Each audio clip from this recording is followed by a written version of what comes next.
ready. Give it 30 seconds. Okay. Good morning, everyone. I'd like to reconvene back in open session. We will be going back into closed session after open session due to our late start than what was originally on closed session. So I'd like to begin with commissioners' reports and comments. Commissioner Baker, would you begin? I have nothing to report. Mr. Kiefer, Commissioner Kiefer. Nothing at the moment, maybe later this evening when we meet in Williamsport. Right, thank you. Commissioner Wagner. I have just a couple quick comments, and these are just comments. It's I've been getting some emails and some inquiries. We always get that when we're a commissioner. From retirees, I wouldn't make any judgment on this, or it would be completely up to, consultations with staff and administration and commissioners. They keep some of the retirees, present, soon-to-be retirees and present retirees ask about maybe getting a little break on their health insurance copays. That's something I just want to bring that out because I've been asked to bring it out, so I just brought it out. Not saying whether I'm pro or con. I think anytime we can help retirees, we're good, but that doesn't mean that I can sit here and say we got the money to do it. So I think that's something for the future. If we can help retirees with their health insurance, we'll do it. If we can't, then we might have to inch it along. The other thing that's been on my mind is, and I won't get into a lot of quick detail, is the Fort Ritchie Cascade things drive me crazy, basically. I think there needs to be, I think we need to, as commissioners, to get a discussion going about a way to liquidate the property. Cascade, I know we've been working on it for years. I'm new here, so I don't know all the things that went into it, but I think it's time now to come up with a concrete price, and whether it be a discounted price or a price I think that we're coming up to a point where it's going to start costing taxpayers more money, and I think it's time that we get serious about this Cascade thing and try to get a price on it where we can actually sell this, and work with our master developer and try to get their cooperation and come to some kind of agreement to make this go away. I think everybody's tired of hearing about it. I think it's going to start costing all of us money, so I'm not for that. So, but anyway, I ask that maybe in the future, commissioners and staff, that we can really get into the bones of that. Commissioner Wagner. Randy, thank you for bringing that up. I know some past commissioners have been kind of trying to work toward what you've just suggested there, and I know a couple of the commissioners here at the table that are returned commissioners would be very much interested in having a conversation about that also. Well, we really don't have a price on the property. We need to get a price on the property, and a price that we have to have some ability to move on our own also. Yeah, we're dwindling down to under maybe a year left of money to operate that, and that's not good leverage when you're negotiating with other buyers. All right, thank you for your comments. Commissioner Court. I just wanted to follow up on the state of the county. Last week we had a question about the minimum wage, and I wanted to thank our CFO Sarah Greaves and the whole finance department. That question was asked, what would it, how would that affect the county? And I want to make sure that people understand the minimum wage increase. If it does happen, the $15 wage could increase our wages about $22 million, our FICA 1.6, almost 1.7, workers' compensation 440, and the pension costs of just over $6 million. So it could be upwards of a $30 million increase to our expenses. And so I wanted to point that out. Also, I'm the MACO rep for Washington County, and the Rural Counties Coalition is working on this and finding out what those 17 counties, how it's going to affect their budgets. I know Talbot County, which is a much, much smaller county than us, it's about $5 million, and that's a little over 10% of their budget. So this is something that we drastically have to take a look at. And there's more details into that, but I want to thank Sarah and the finance department for getting us those numbers so that we can let everybody know. So thank you. Thank you. Oh, by the way, tomorrow's Court's birthday, so. Ooh, very good. Hey, thank everybody for your comments. First, Rob, commissioners, thanks for working for a late start today at 5 o'clock. They were canceling school. There was There's no emergency effect in place and so forth. I think it was safe with us having liberal leave for us to delay our meeting an hour to ensure safety of staff coming in was important. So thanks for all for considering that. I think, Rob, you may have now or near in the future an update on our late meeting survey coming in. I do. The most popular time, first of all, we had over 300 responses as of last week, and the most popular time we have is 6 o'clock p.m., so we will certainly have citizen comments at 6 o'clock. We'll probably have some business items begin before that, but we will have the bulk of the meeting at 6 o'clock or after. And possibly, if needed, closed session material afterwards. So, so far, thanks for that survey being very positive. I think we're going to have a Economic Development Coalition update here in the future soon. Is that what I'm understanding?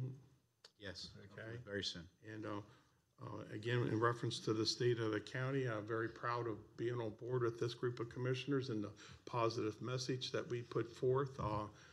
The compliments and text messaging and the video seem to fully explain all the stuff that's going done, or has been accomplished, I should say. That's my Williamsport dialect gone done. Anyway, I want to thank everybody for that. And one other thing, we're having a CIP discussion later into the day. Inside there, there's a line item for a multi-purpose building under government. I think it's the sports center being brought. I'd like to make sure that the sports center specifically is an agenda item in the near future so we can have a full forthcoming discussion, because now I'm hearing there's several other options available, which may be more enlightening in decisiveness in whether we want to build a sports center. With that being said, thank you. That ends my report. I would like to go now to reports from county staff. Good morning, Commissioners. Deb Payton, Director of Health and Human Services. I bring before you today the building inspector. It's a grade 11, step 1, $43,826 in the Division of Construction. It's a full-time position and it is budgeted. We are looking to put the gentleman of Robert Foltz II into this position. Commissioners, any discussion on that? If not, a motion? No motion there, just a consensus? Consensus? Okay. Thank you. Thank you. Thank you. Any other staff reports? I have a couple items. I'm sorry, good. I snuck in on you, sorry. Oh, Good go morning, ahead while you have a Commissioners. seat. Was that a little too quick? You're fine. Jill Baker, Deputy Director of the Department of Planning and Zoning.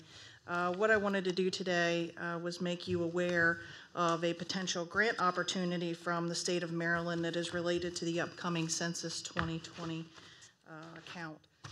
As you probably know, the census is conducted once every 10 years. It plays a vital role in funding and political representation. Staff from both the city of Hagerstown and the county have been meeting periodically with the staff from the Census Bureau to discuss how they plan to conduct the survey for the 2020 census and how local governments can work with them to help educate the public on the importance of the census and promote the surveys during the self-response period. Just as a side note, the self-response period is the initial period when the census sends out the information to people and they try to get them to voluntarily, proactively respond rather than having to go out and do enumeration or interviews or that kind of thing. Specifically, the Census Bureau is focusing on trying to reach out to those individuals who have historically been undercounted or hard to count, and we're encouraging them to participate in the survey during the self-response period. Groups like that could include young children, typically under the age of 5, the disabled, the homeless, veterans, low-income households, group quarters such as correctional facilities, colleges, nursing homes, and non-English speaking households. Just for reference, in 2010, during the 2010 census, Washington County had a self-response rate of 79.2%. Again, that's the initial kickoff. We got people to proactively respond to that. Comparatively, the state response rate was 80.3 and nationwide was 79.3. So you see we're sitting right in there in the average.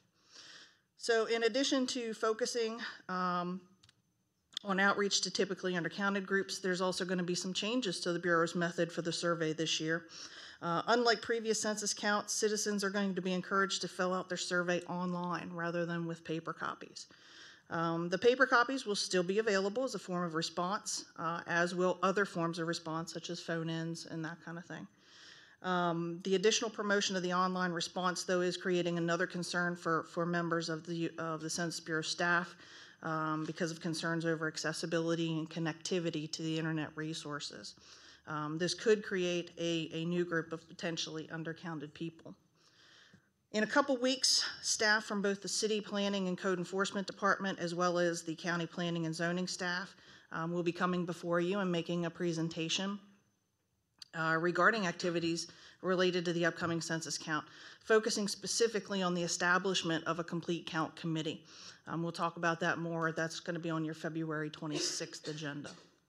In the meantime, this grant opportunity has been presented by the state of Maryland for local jurisdictions and nonprofits across the state to assist with these outreach efforts. The 2020 Census Grant Program released guidance on the grant applications just yesterday. After reviewing the grant guidance document, staff is going to be recommending to commissioners today that we do not apply for this grant. There's a couple reasons for that. First of all, it's a very limited time frame for the applications. The guidance just came out yesterday, and the applications are due by March 1st. Typically, having a short time frame isn't really cause for concern for us. We can turn things around pretty quickly. It wouldn't be a hindrance, but there's some unique circumstances to consider here. First, we believe that the collaborative approach with the city and other municipalities will best suit the needs of our community, provide the best return on investment, and provide the best opportunity for a successful outcome. We intend to build this collaboration through the Complete Count Committee. This concept hasn't been presented to the commissioners or other municipal elected officials, so if we did choose to go that route, we're kind of jumping the gun trying to get funding for something we don't know exactly how it's going to work yet.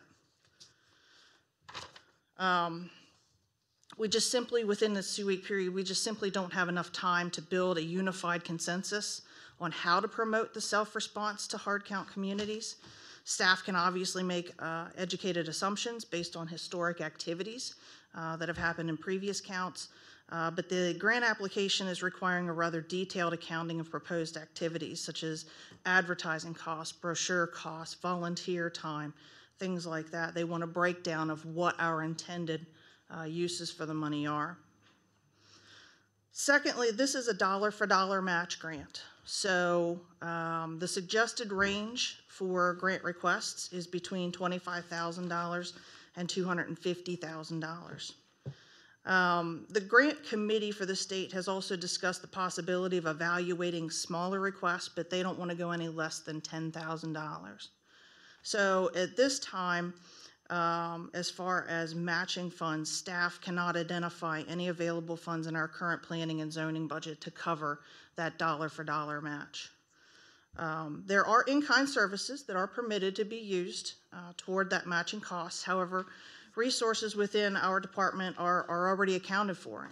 Any additional work to prepare or execute the grant will negatively impact other departmental priorities.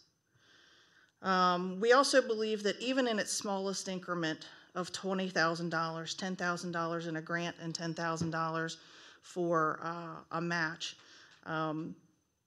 would be difficult to justify those expenses at this level. Physical costs could, incur as far as brochures, flyers, leaflets, advertising, things like that. But many of these resources sort of already exist in our community. And would cost substantially less than $10,000 and likely provide a very similar outcome in our response rates. So we want to make it very clear that while not requesting the funding, that doesn't mean that we are not going to be active and vocal as a participant in the Census Bureau efforts. We simply believe that we have enough resources in place and a strong community partnership that can make this campaign just as successful without excessively spending taxpayer dollars. So in summary, what we wanted to do here today was make you aware of the grant, and gain a consensus on your wishes toward this grant as to whether or not you want us to pursue this endeavor. Again, please just remember this is for informational purposes, just to gain a consensus. We are not asking you to formally approve or deny the submission of an application. That happens through the Grant Management Department. We will be working with them, and that would be presented on your agenda as a regularly scheduled action item. We have discussed this with the Department of Grants Management. They are aware of this grant and our discussion with you today, and they stand ready to support us in whatever the outcome of your decision. So really what we're asking for today is a consensus on whether or not you wish for us to pursue this grant opportunity. Commissioners, consensus to move forward with her request, grant opportunity? Well, I would just like to say that it's very timely, the conversation, obviously, with the census coming up. I've had 3 different organizations, and I can only think of 2 off the top of my head right now. Mary Barcon at the library when we met in Annapolis the other week, and the Commission on Aging both commented to me about their efforts to, reach out and get proper votes because so much of this is being done online this year. And they both look at being an outlet for citizens to come to their organizations, senior citizens through the senior center and the different community senior centers that we have, and obviously our libraries in our community as well. So I like the idea of the complete count committee, and if we could bring those 2 organizations, and again, I'm sorry, I can't think of the third one right now that mentioned it to me, bring those into the fold in some fashion, I think that would be very helpful. They could be big partners in our community on this project. That would be the purpose of the Complete Count Committee. The libraries, healthcare organizations, social services, schools, educational services, they would all be partners as part of this Complete Count Committee. It's something that the Census Bureau has recommended. It was done in 2010. It seemed to work well. And what it does is do exactly what you said, is to build that unified solidarity in the community so that everybody's talking the same language and getting as much support from each other as they possibly can. And you'll see more of that then in 2 weeks. Okay, Commissioners, any other comments, consensus to move forward as suggested? I just want to thank you for all the hard work on that and bringing it to us. Thank you. Bless you. Okay, 1, 2, any others, consensus? A nod? There's 3. Is that 3? 3 and 4, okay, move forward. That you would like to go for the funding? Consensus to move forward with the grant application. No, it's not to go forward. We recommended to not move forward with the grant funding. Move forward. Not move forward. Okay, But we're going to have more information next time we meet either Yes. way, right? Yes, can you absolutely. rephrase Can we- it? Wait. Can we make a decision when you present to us in full detail? What can happen is that we can go ahead and start pursuing the grant. It's a very limited time frame, so we would have to have it done and submitted by March 1st. So we would have to go ahead and start doing some of the background work and then present it to you on February 26th, and then you can decide formally then. We can absolutely do the background work if that's what you desire. We just wanted to get a feel for sort of laying out our work duties for the next 2 weeks and what we want to prioritize. That's what I thought. If I can recap it, is since the short timeline and they don't want to really pursue it because they think it'd be a better return on investment for doing what they're already programming or already scheduling, that if we spend 2 weeks working on it and then we come back and deny it, they've kind of wasted 2 weeks. So that's in a synopsis. Yes. And so I thought they want us to say, nah, don't really worry about it too much. And that's what I thought the consensus Yes, was. that's. And I'm fine with that. We're going forward with the committee regardless. Yes, we are still going to pool all of our resources and, like I said, be a vocal and active participant in the census. So the consensus would be to not move forward with the There grant. you go. Okay. Gentlemen? Yeah, so basically, reading between the lines, which isn't hard to do, you don't recommend it. I don't recommend it just because of the very tight timeline we have for this and. Okay, I'm good then. Okay, thank you very much. Jill, I appreciate you bringing the facts to the commissioners and letting us make the decision. Yes, So sir. just want to thank you for that. Yes, sir. Any other questions for Joe? Thank you. We'll be back in 2 weeks. All right, any other staff comments? Commissioners, just briefly, the delegation has asked for the commissioner's position regarding several bills. First is SB 99, a request from Delegate Wyville, or an inquiry from Delegate Wyville, whether the commissioners were interested in having Washington County amended onto that bill, which is adding Anne Arundel County to the list of jurisdictions where the building standards, Maryland Building Performance Standards, would not apply to agritourism buildings or buildings for which agritourism is an intended subordinate use. I wanted to confirm that my understanding of the consensus of the commissioners at this point is that because the county is currently putting together the committee to undertake the trade code review or trade code ordinances during the next year, that this is something that can be looked at during that process, and we just believe it's a little premature to ask that Washington County be included without the considered judgment that our code review committee may do at this point in time. I think, Kirk, the biggest concern, I think I am speaking for a lot of the commissioners, is the only reason that maybe we'd want that is there's still that unhidden no inspections, but in the bill says structurally sound. That's right. But who determines, is it structurally sound without an inspection? And I don't want it coming back haunting me if 50 people are gathered under a barn and it falls on them. So that's my concern. Yeah, the bill provides that an agricultural building shall be used for agritourism, shall be structurally sound and in good repair. So as part of this code review process, given that this may be a concern, that can be looked at and figured out if there's. That's my concern. I'm all about, it's fine if somebody guarantees it's electrically and structurally sound. Have we ever had a building collapse on anyone here in Washington County? I know some of these barns are probably 200 years old. I don't know. I'm sure we've had some fires and so forth.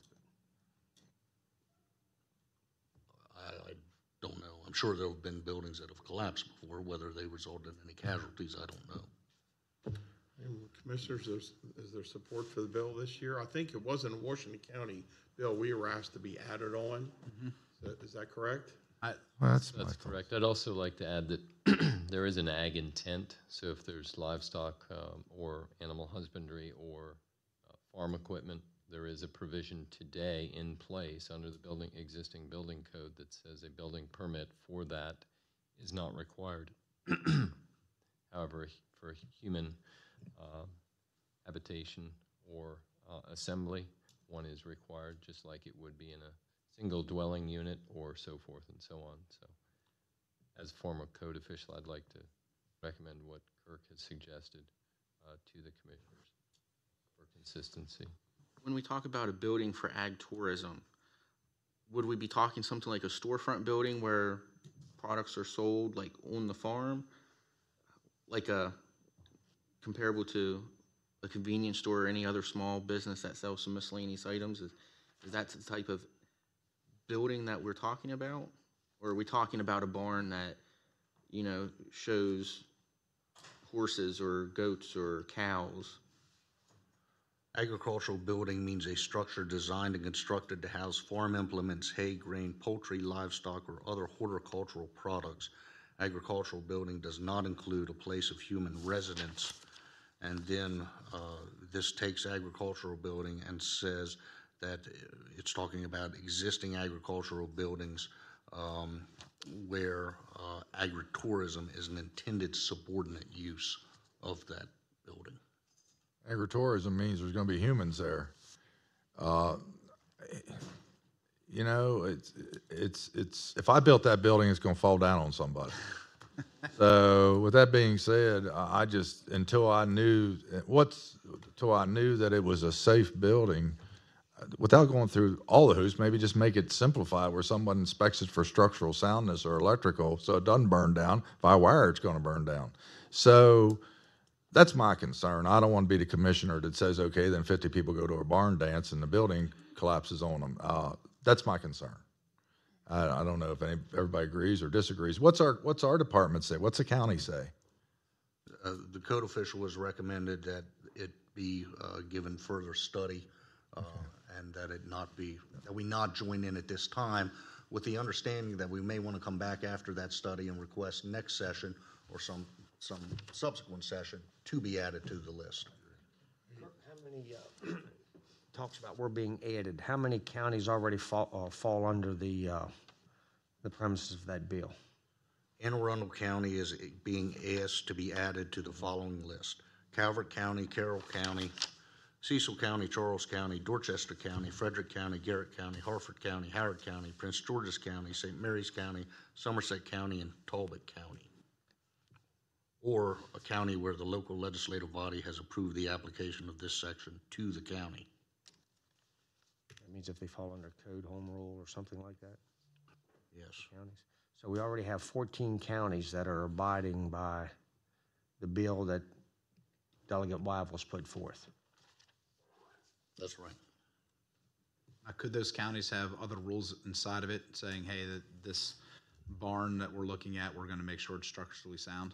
I guess it's possible that they could have some other local provisions, yes. So I think that's what Commissioner Wagner wants to make sure, is that even if we have this, you know, and I think we all agree that it's something that we need to do and that these barns should be at a lower level than a commercial building, but we still need to make sure that on our side we have the structural soundness capability inspection there. You want to wait for the code review process and perhaps next year be added. Yeah. That's how I want it. That's two. Apparently, some of the practical effects are, they're talking about requirements for bathroom sprinkler systems and elevators that would otherwise be required in commercial Okay, well, I structure. see at least 3 commissioners consensus to wait. I'd want to wait till, and Wayne.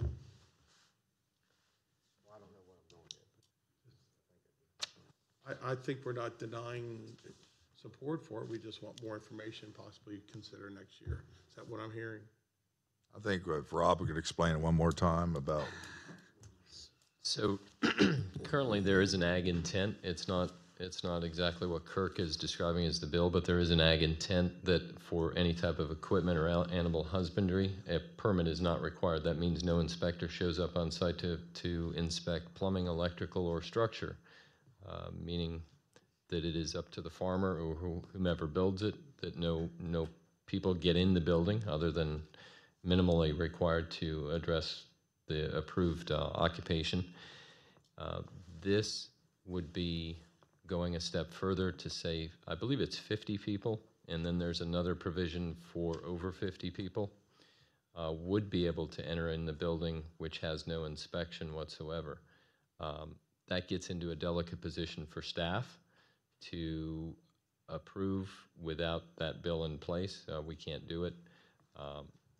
I believe you will have, because this is the 3-year cycle for the code update, you will have a committee in place, which Mr. Eichelberger brought to you last month in January, that could review this if you so desire. So when does he need an answer on that today? He's requested as soon as possible. Is there a deadline to give an answer? Well, I mean, he's looking to amend Washington County into it, so we're not really in the fight yet unless he were to do that. I'm not sure what his deadline would be for an amendment without having to go to the Rules Committee. I'd defer to staff and the, good comments that were mentioned here already. I'm in favor of anything that helps ease some restrictions on our farmers, and certainly ag tourism is something that we promote all the time. So I think we need to encourage that wherever possible. Hopefully we can have an answer maybe by next legislative session to get added on into if we need to. And But safety is important as well. there's your response. Thank you. Thank you. Mr. Downey, One final one, Delegate Quarterman has asked for the Commissioner's position on House Bill 928, which regards inmate release. The Suzanne Jones Act would require that the Division of Correction transport an inmate who is released from confinement in a state correctional facility to the jurisdiction where the inmate was domiciled immediately prior to the inmate's confinement, and require that the inmate's parole, probation, or mandatory supervision occur in that jurisdiction.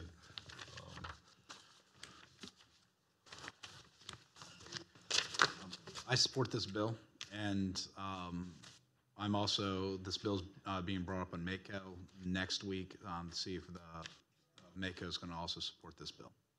Yeah, I support it too. I think we have a terrible opioid crisis and drug crisis, and I think the simple fact of releasing maybe 500 last year, I think the figures were there, 500 prisoners right back into Washington County.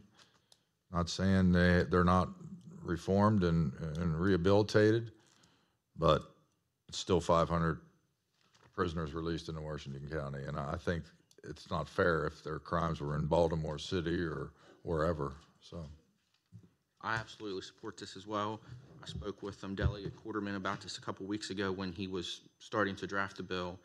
And, you know, absolutely, you would almost think that the inmates would want to go back to their home as well. Maybe not, but I agree. It can put an undue burden on our community. Don't they present this bill every session? It's been presented a couple times and failed, I believe. I'm in support. There we go. Support. 5-0 to support. Thank you. Mr. Downey, anything else? Nothing further. Any other staff reports? Commissioner Klein, I'd like, very proud to announce today that we have an employee that's earned her associate in science degree in graphic design, and I believe you have a certificate. I would like to say for all staff and supervisors, and with Deb Payton from Human Resources here, or Health and Human Services, I should say, here, that in the future, moving forward, we'll be encouraging all supervisors and staff members that obtain a degree, either bachelor, associate, or a significant certificate, to promote and bring before you in these same comments to be recognized. I believe Ms. Yoder and possibly her mother are here today to be recognized, and we're very proud of her. I know Danielle is also here and will hopefully come out and be recognized with her for her support through this. So. Do we do this recognition now? Please.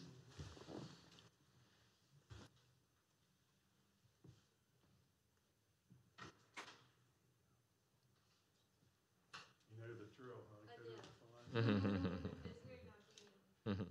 Going up behind the camera. Is there anyone here you want to introduce before I?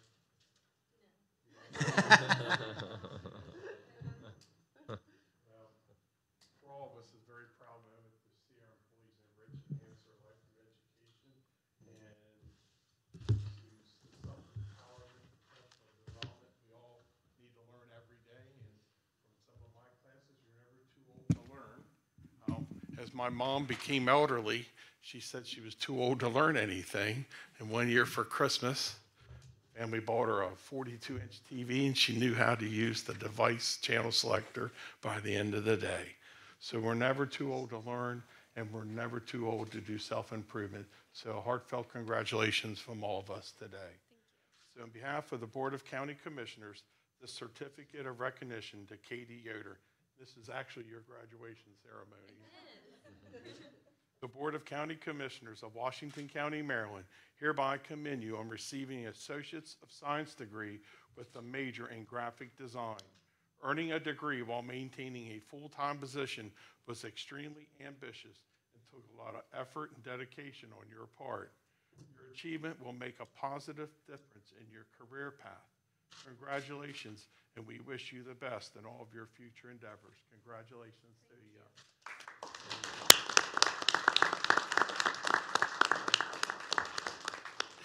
And maybe we get a picture of all the commissioners up front, gentlemen, and get your mom.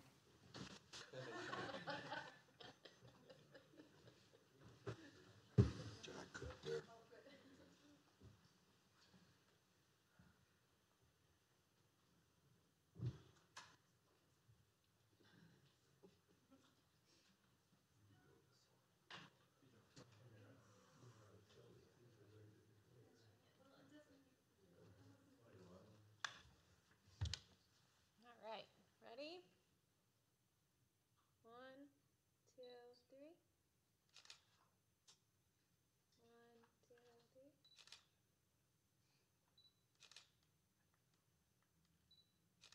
Okay, thank you.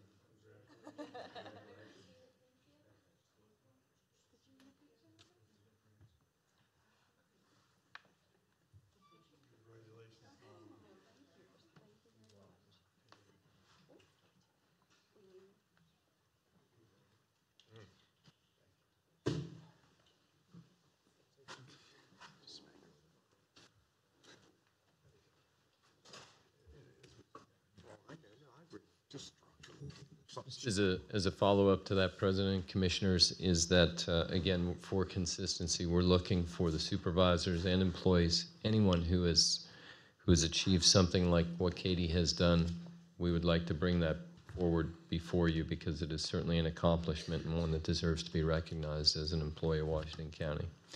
And the fact that she did it while she was here is that much more effort that she put into it for the recognition. So. Just a quick question. Does the county help with education? I'm not aware of. We do have a program in which an employee can submit for some reimbursement for tuition assistance.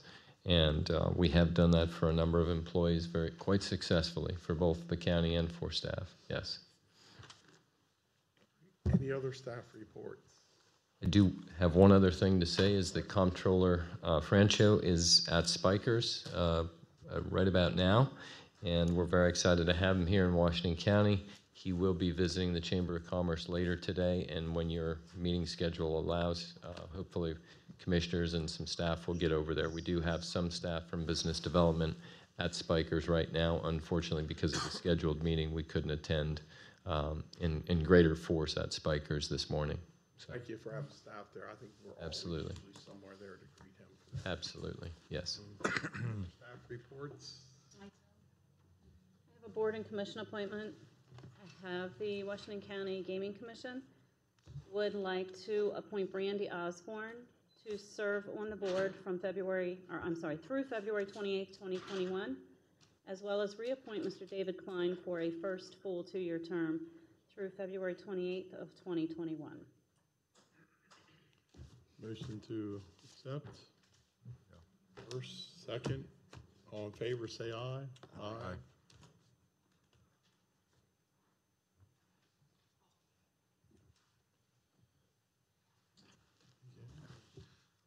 Any other staff reports? Seeing none, we can go into citizens' participation. I would like to announce if anyone is here to comment on the Potomac Overlook requested zoning, I would encourage you to wait to the public hearing so your comments then could be placed into the public record. If you wish, you certainly may right now, but I would just recommend wait for the public hearing so your comment becomes part of the official record. So saying that, anyone with citizen participation, front row, first row, come forward. Name and address, please. May I approach with some paperwork? Sure, please, thank you. Pardon me? Yeah. Thank you. Just need your name and address for the record. Sure. My name is Brent Walls. My address is 15307 Dellinger Road, Williamsport, Maryland. I am also the Upper Potomac Riverkeeper for Potomac Riverkeeper Network. I was here before you all about a year ago requesting a letter that would request Maryland Department of the Environment to do a full 401 water quality certification review of the pipeline project that was going to cross Washington County and cross the Potomac River. And at that time, when I asked for that letter, in which the commission at the time did draft a letter and submit it to Maryland Department of the Environment, I was unaware that Maryland Department of the Environment had already made their decision and had already waived their decision without any review, without any notice to the public that they had waived that right to review this federal project.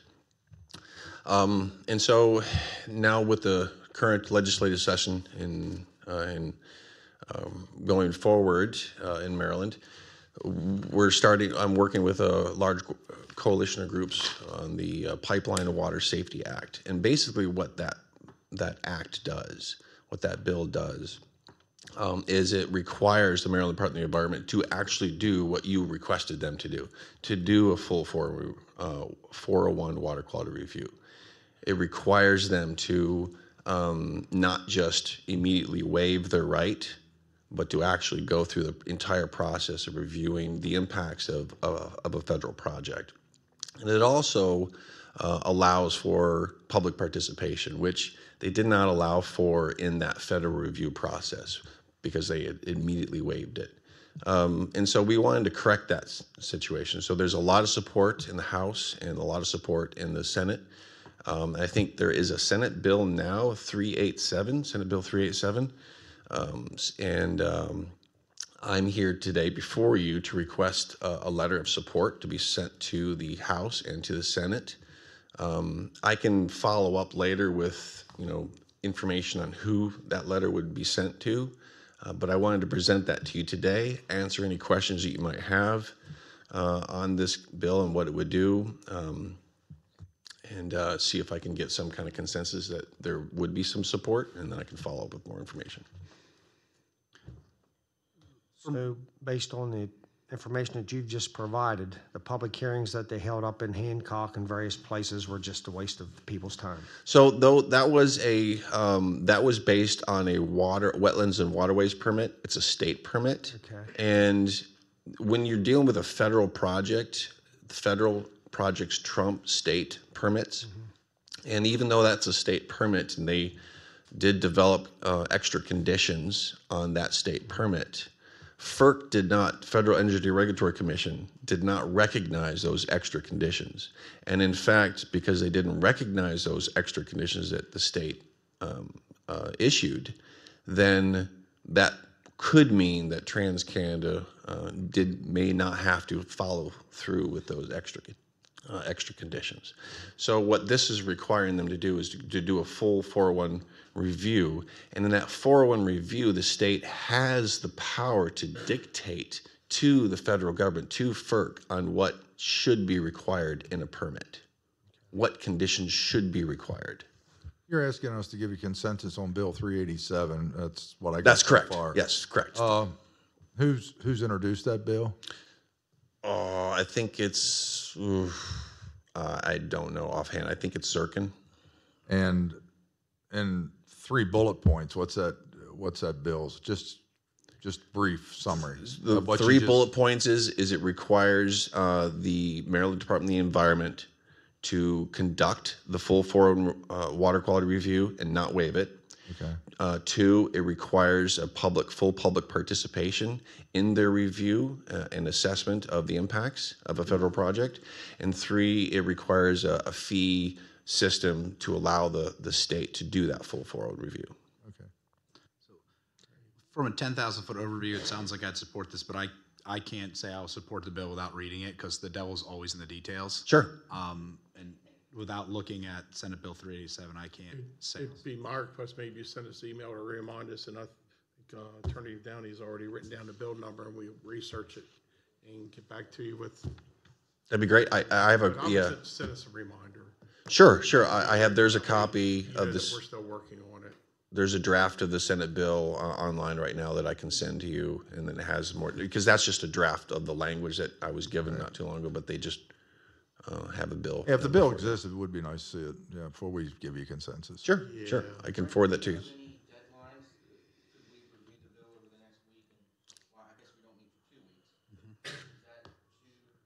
No, I think that would be perfectly fine. If we could get some kind of a support letter or within the next 2 weeks, that would be fine. County Clerk Crystal Hart just suggested communicate through her, and she'll disseminate all the information out to us. Great. At one time, which expedites your requests. Great. Thank you so much. Appreciate it, Commissioners. Another question. You said you have a lot of support in Annapolis. Are all of our local delegates and senators on board?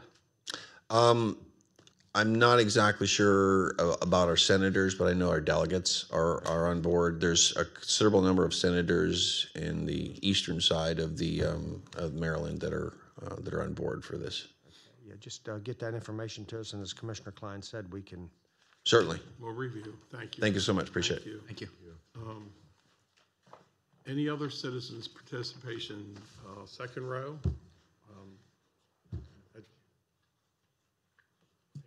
Please come forward, name and address. Chip Wood. I know you. I can do it from here, can I? Yes, sir, that's fine. Just name and address for the record, please. Good morning. My name is Chip Wood. It's 16 Bittersweet Drive, Hagerstown 21740. Good morning, Commissioners. I'm a retired consulting engineer, and I've been concerned about certain safety aspects of this proposed Potomac pipeline up by Hancock. And I would request that these same safety concerns that I'm going to relate to you today be considered for adoption into this proposed legislation. Columbia Gas is designing this project for the pipeline to cross the Potomac River, and the same company, Columbia Gas, was designing a upgrade to an existing pipeline in Merrimack Valley region of Massachusetts. And this is existing pipeline. They were going to upgrade it, and during construction of this upgrade to the pipeline on September 13 of 2018, a series of explosions and fires occurred after gas at high pressure was released to a pipeline that was not designed to accommodate this high pressure. Damage occurred to 131 structures, including 5 homes destroyed. 1 person was killed, and at least 21 individuals were taken to the hospital. This event was investigated by the National Transportation Safety Board, and the Safety Board determined that this explosion event could have been prevented with proper engineering review. Columbia Gas reviewed the project and failed to identify proper regulation and control of the gas pressures involved. The Massachusetts governor has requested legislation to provide adequate engineering review of gas pipelines for these safety aspects. So Maryland needs to have adequate laws that require adequate engineering review of gas pipeline projects, and that's what I suggest that you consider today. Thank you very much. Thank you, Mr. Wood. So I'd like any other citizens' participation? Please come up. Name and address for the record, please. Good morning, Honorable County Commissioners. Thank you for your service to our community, and thank you for the opportunity to speak before you today. My name is Emily Conrad. I'm a resident at 110 Key Street, Hagerstown, Maryland, 21740. I'm here today to represent my own personal views as a private citizen and not the views of my employer or any specific organization or affiliation, just my own personal concerns for your consideration. I simply want to make the case for the environmental preservation consideration when it comes to the property on the other side of Antietam Creek from Kiwanis Park, a beautiful preservation of urban oasis of retreat to the public and nature alike. In my humble opinion, I submit that I don't see where it has been made clear to the public the intrinsic benefit of building a new multi-million-dollar bridge that would destroy dozens of acres of wildlife habitat to connect Meredith to Eastern Boulevard by way of a new bridge being built in the not-so-specified future. It seems an obvious progression upon tradition of improving existing travel routes when an alternative could be expanding and servicing the 3 existing bridges that connect Meredith to Eastern Boulevard and would have a less harmful impact on the environment overall. Considering it's a decision directly affecting the community's potential quality of public water supply in regards to the future environmental impact, I haven't heard anyone mention it as a statement of concern for the public record, and I thought it should be, so that's why I'm here today.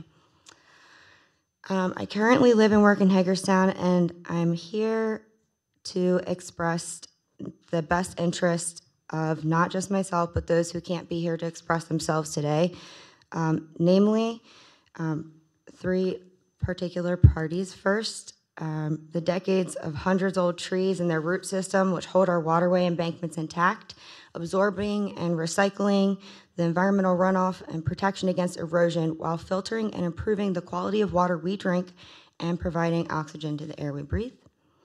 I speak for centuries-old generations of established habitats where indigenous wildlife, the animals, have been sequestered by urban development to live there, silently a part of our increasing pollutant influence on their native ecosystems, lest we not take their impact and presence for granted, including the American bald eagle, whose migratory path brings him to established waterways in the wintertime. They've been seen for 100 years around Potomac River, Antietam Creek, and the Conacajig Creek, and that is something that I believe is worth preserving. On your agenda today, there's a subject of the property known as the annexation of Foggy Bottom. Historically speaking, the specific grounds of Foggy Bottom and adjacent acreage have been a wildlife oasis and ecosystem for centuries past.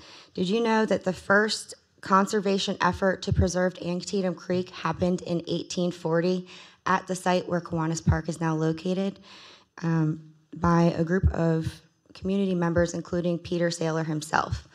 And I think that is a tradition worth hanging on to and preserving.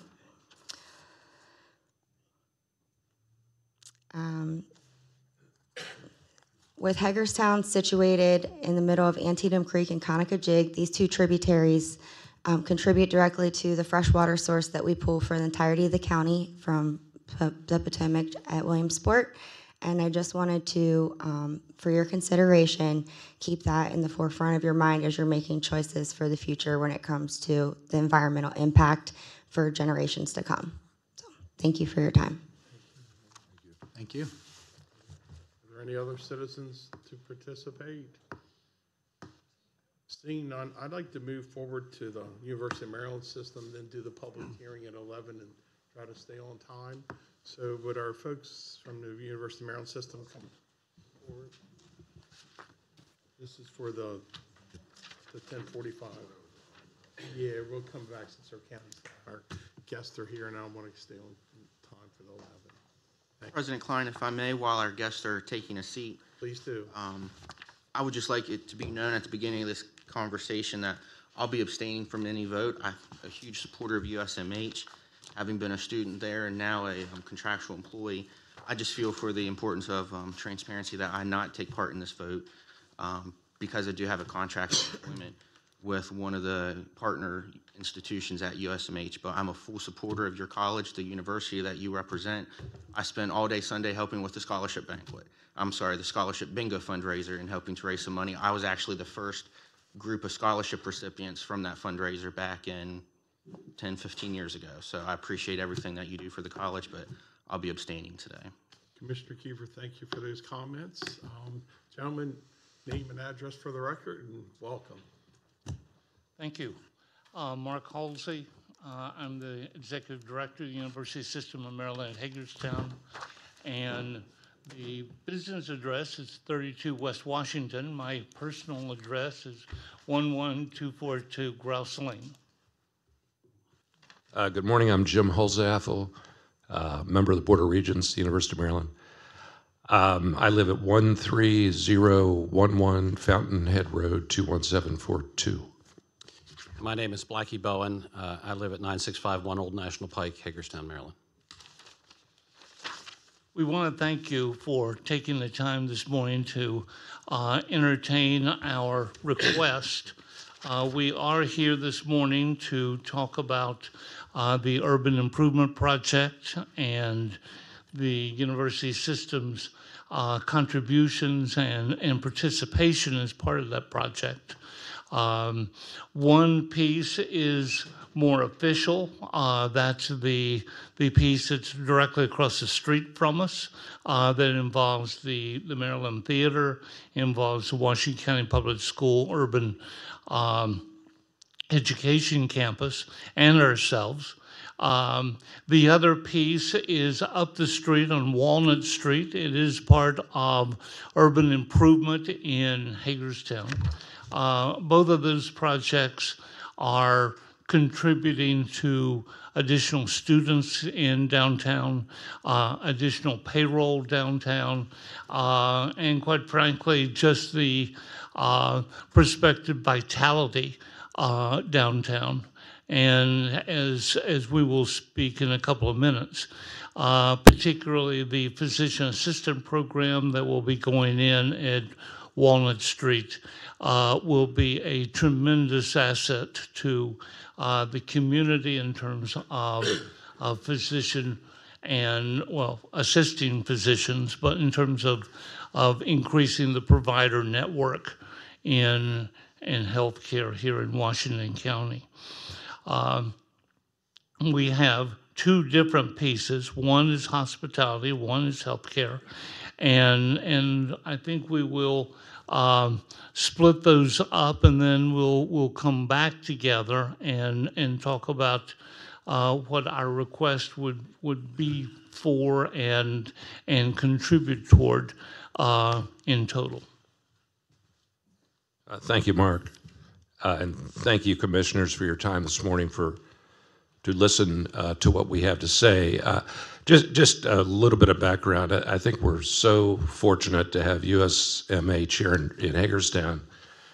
And the thing that is, I think, that is so neat about it is that programs that are important to the community can be targeted, which is exactly what Mark has advocated for. And the fact that there's going to be a health science program right here in Hagerstown where people can stay and get a bachelor's and master's degree in that particular field is wonderful. And the same goes for hospitality. So the hospitality program, I just found out, I didn't know before today, will be taught by the University of Maryland Eastern Shore, which is the only program in the entire state where you can get a bachelor's degree in hospitality.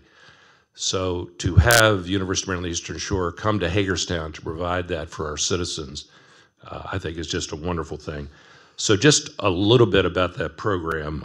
It will entail the renovation of the first floor of the old BB&T Bank. That'll be a commercial kitchen. There'll be classrooms there, and as most of you know, that's owned by Hager 5, and the University System of Maryland has entered into a lease arrangement with Hager 5. The program will be a Bachelor of Science in Hospitality and Tourism Management, and it will start this fall, September 2019. Enrollment projections are for 40 new students to be utilizing this program. So we see the opportunity for increased professionalism of the hospitality industry that is so vital to Western Maryland. There is a 2-year program at Frederick Community College, and Mark has already tapped into communication with FCC to allow those students to spend 2 years there and then come over the mountain and get a bachelor's degree in hospitality here.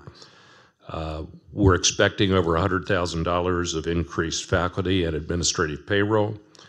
And lastly, I'll just mention that when put together with the new Maryland Theater project that you all have been so supportive of, it's just going to make that much more wonderful space to have great events downtown when combined with the hospitality program across the street.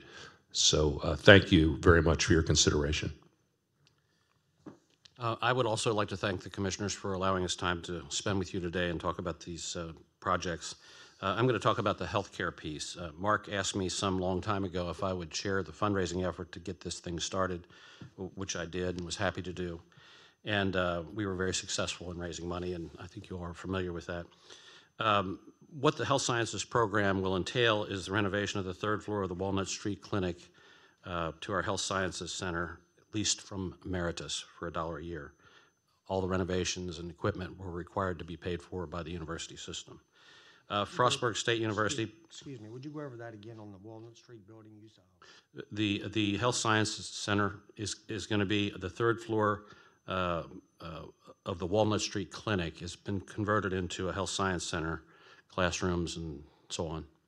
So. And it's going to be leased back to the university system for $1 a year? Correct. And how many years is that?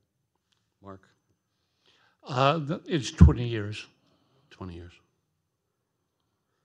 And by the way, when we were in discussion with Emeritus about the use of that space, one of the top executives at Emeritus said, have you ever lived in a community that had a university and it's downtown? And I said, no, not until this event. And he said they do great things for enhancing the community because they'll make investments that private sector might be afraid to make to get things up and rolling. And we've already seen lots of benefit from the University of Maryland's presence downtown. Anyway, let me continue. The Frostburg State University is planning a 2-year master's program in physician assistant, and that will start this summer once final accreditation is granted. 25 students have been provisionally accepted into the first class from more than 400 applicants. 25 more will enter next year for a total of 50 year-round students to be enrolled. Faculty and administrative payroll to exceed $500,000 a year, contributing to the local economy, and it will help meet the needs of more healthcare providers in the area. I don't know if you are like me, but when I go see my doctors, more often than not, I'm seeing a physician assistant or a nurse practitioner. That is going to be the future of healthcare, and for us to have one of 3 facilities in the state of Maryland that offers this master's program is absolutely a wonderful thing for the community. Our request is to have you all contribute, if you will, $250,000 to this effort over a 5-year period. The private sector has contributed more than $1 million out of individuals and local foundations and so on. So I can't think of anything that would be a better project to come to Washington County than this. It's going to provide long-term education. It's not a one and done. This is going to happen every single year. They're going to crank out 50 students to help in our healthcare system. There's going to be encouragement to have those students stay in this community and work, which is going to be a benefit for us. Knowing many of the doctors in the community, it's a struggle sometimes to get younger physicians to come to Washington County when they can go to Baltimore, Washington, bigger cities, and maybe make more money. So the physician assistants, I think, are going to fill the void over the course of the next couple of decades, and we are going to have a source right here for it. So again, we strongly request your support for this project. Blake, I have a question. Yes, sir. You said you have 20 students already enrolled in the PA program, correct? 25. 25. Is that are they some of them getting scholarships already? Mark? At this point, no. The way that we had to do the admissions for the first year, we were actually recruiting and admitting people without it being an accredited program. So everything was provisional. So the money basically you're asking for will be used for scholarships, or it could be used for? It could be used for scholarships, Right. and we certainly intend for some of it to be used for scholarships. There's still equipment that needs to be purchased, and some of it would be for that. You know, it's to me, it all sounds great. I mean, it's good training, good jobs. Like Blackie said, there's only 3 in the state. Correct.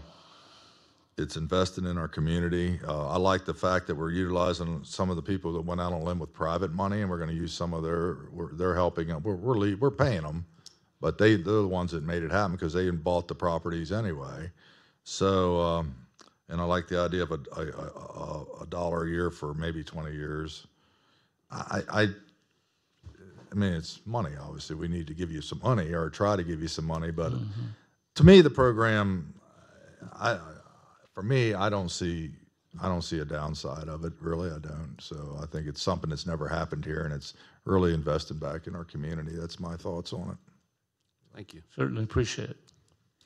I'd like to thank all of you and probably many more that raised the significant amount of citizens' money to get this program going. It's an amazing job, and it just shows that the citizens of Washington County want this and want to see this grow. It's a great project in downtown, a great project for Washington County.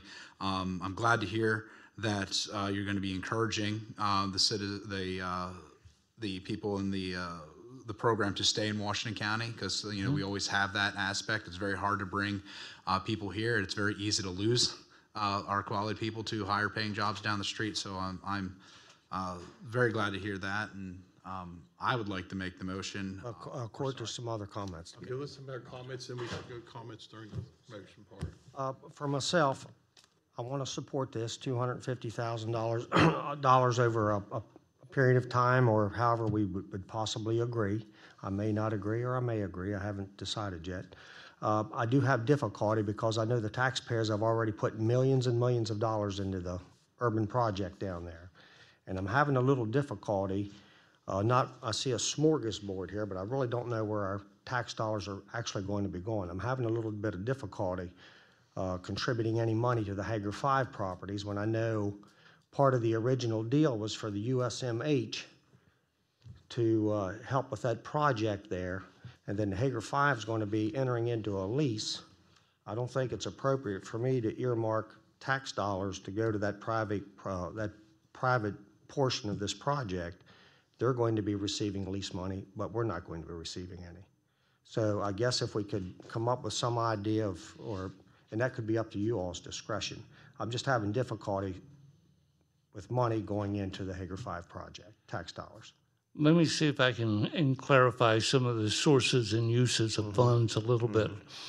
The state of Maryland has already indicated through the Board of Regents that the lease payment to Hager 5 will come from state appropriation. So that has already been identified.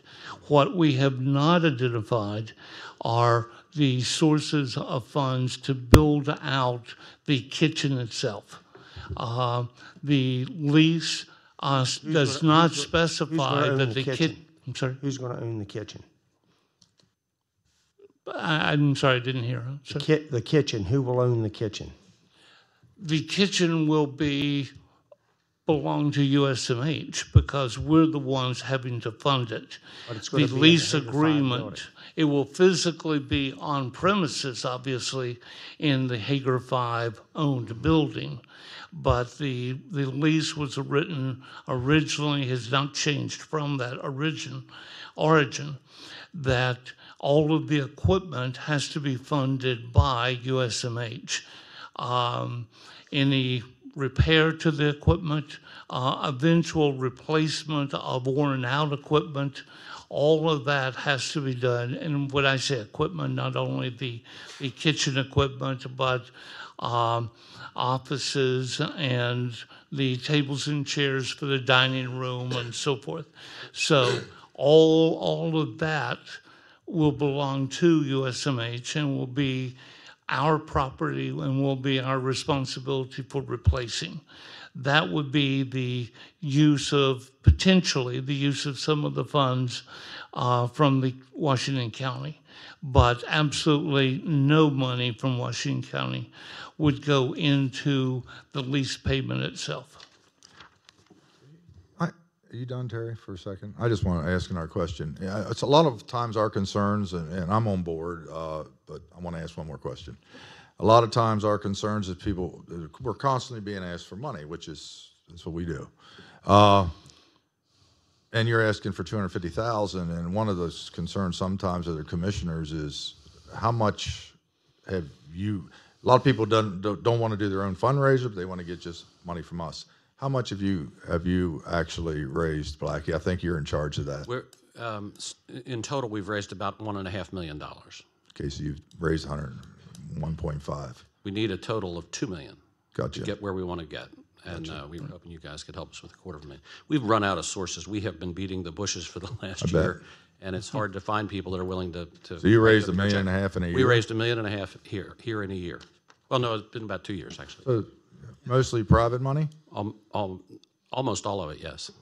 Well, $300,000 came from the feds through an ARC grant. Right, Everything else was private. Everything else was private, yeah. And then you said this is going to increase payroll for $600,000? Between the two projects, yes. Correct. Okay, Commissioners, discussion, I heard a motion, is that you? So what you're saying is none of this $250,000, it's all going to go for things that the university system will own. Correct. And that was my point of contention. Mr. Baker, gentlemen, someone ready to make a motion, or? I'd like to make the motion that we do $50,000 over 5 years, and if possible, if we could take it out of the HRT funds. Yes, it is an eligible. I second the motion. Second. Mr. Kiefer, thank you for abstaining. I appreciate your reasoning. I have a first and a second. I'll call for a vote. Say aye in support. Aye. 4-0. Thank you, gentlemen, very much. Congratulations on building a successful program downtown. Thank you very much. Thank you very much. Certainly appreciate it. Appreciate your time. Thank you. We will now go into the public hearing. Please forgive us for being a few minutes late. And I need to read this part. Right. Correct. All right. Next on the agenda is a public hearing for zoning map amendment RZ-18-003. The purpose of this hearing is to hear public testimony concerning the matter. The procedure is as follows. We will first have staff introduce the matter. The applicant will then have the opportunity to testify, after which the hearing will be open for public comment and testimony. Public comment and testimony is limited to 3 minutes per speaker. If you have a little more extra to say, we won't be so precise, but we'd like to have you keep close to 3.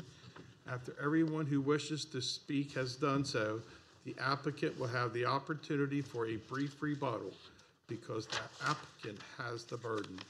The hearing and the record will then close, and no other comments, correspondence, or emails will be considered.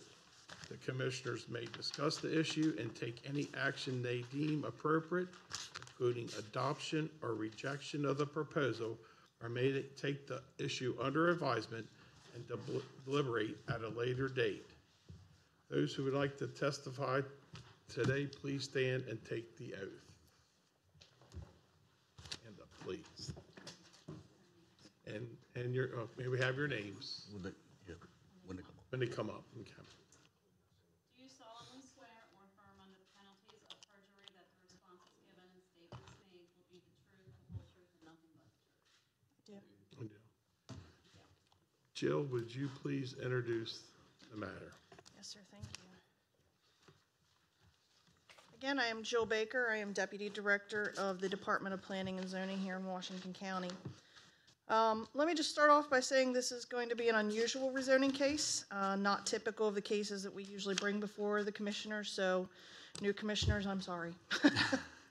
As stated, this is a public hearing for rezoning case RZ 18003, P Overlook LLP. Purpose of this hearing is to take testimony regarding a piecemeal rezoning application on the property located at the southeast quadrant of the intersection of US 340 and Keep Trist Road. The property is located in the Sandy Hook election district and is approximately 24.32 acres in size. Specifically, the property is bounded on the north by Keep Trist Road, on the west by US 340, and on the east by Sandy Hook Road. On the south side, it's bounded by several single-family homes.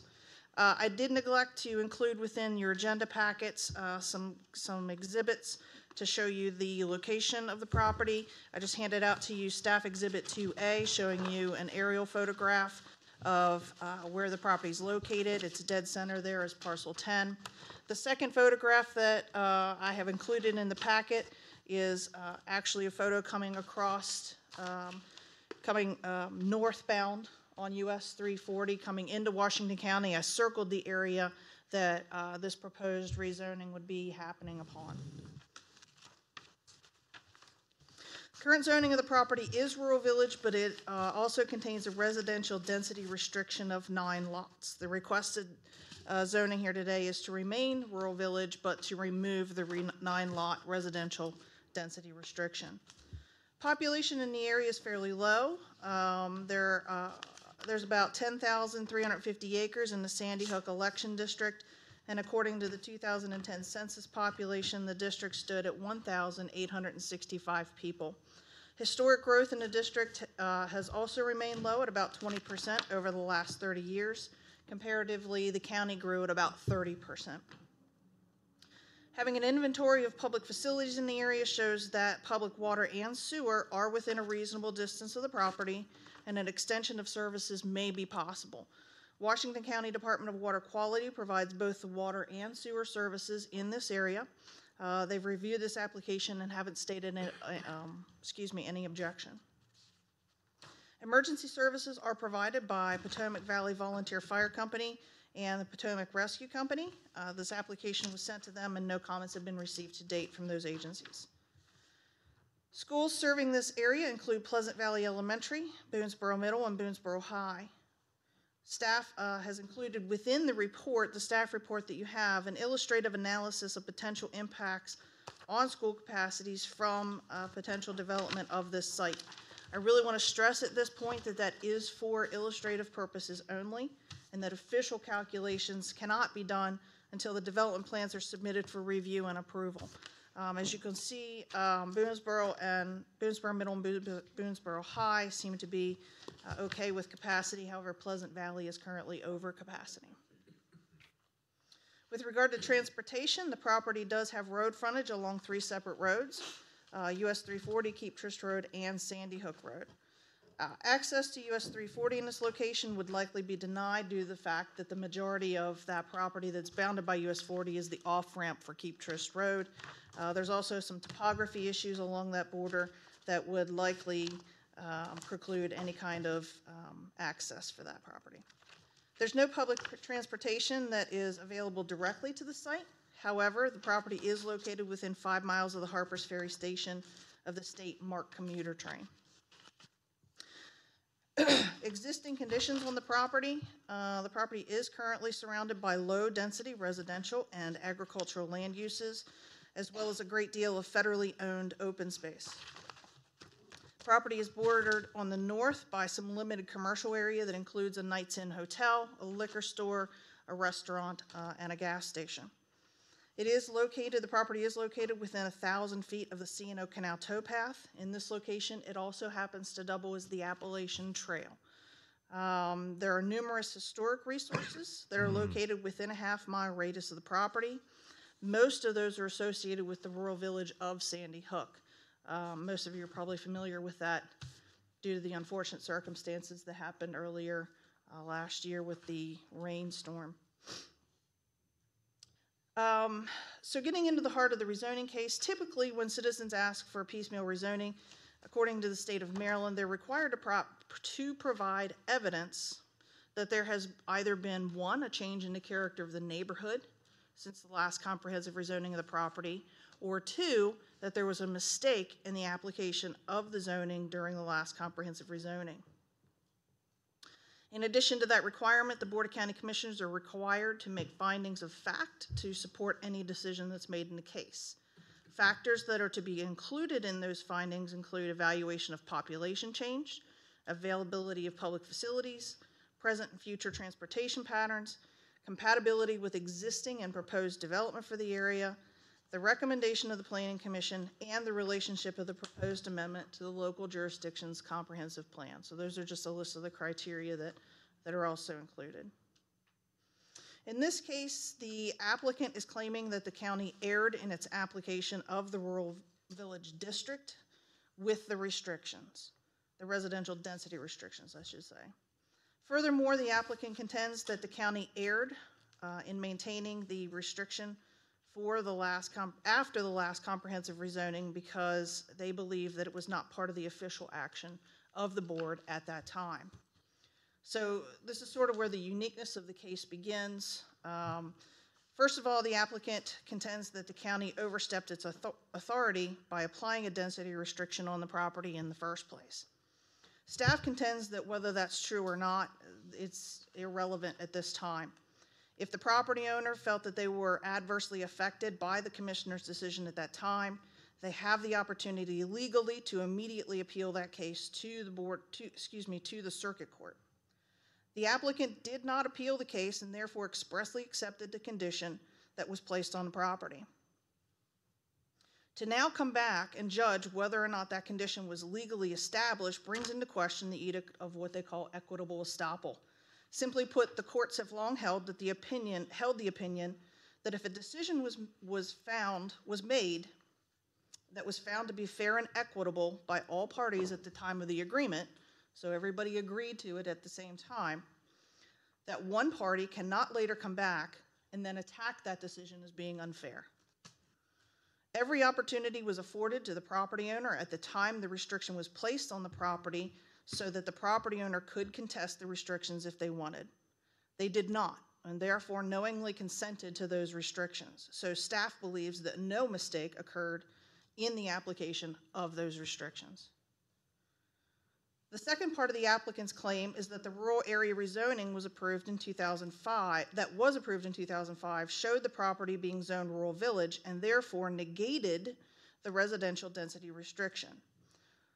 So they're claiming that the secondary error was that we approved the comprehensive rezoning without specifically stating the restriction was on the property.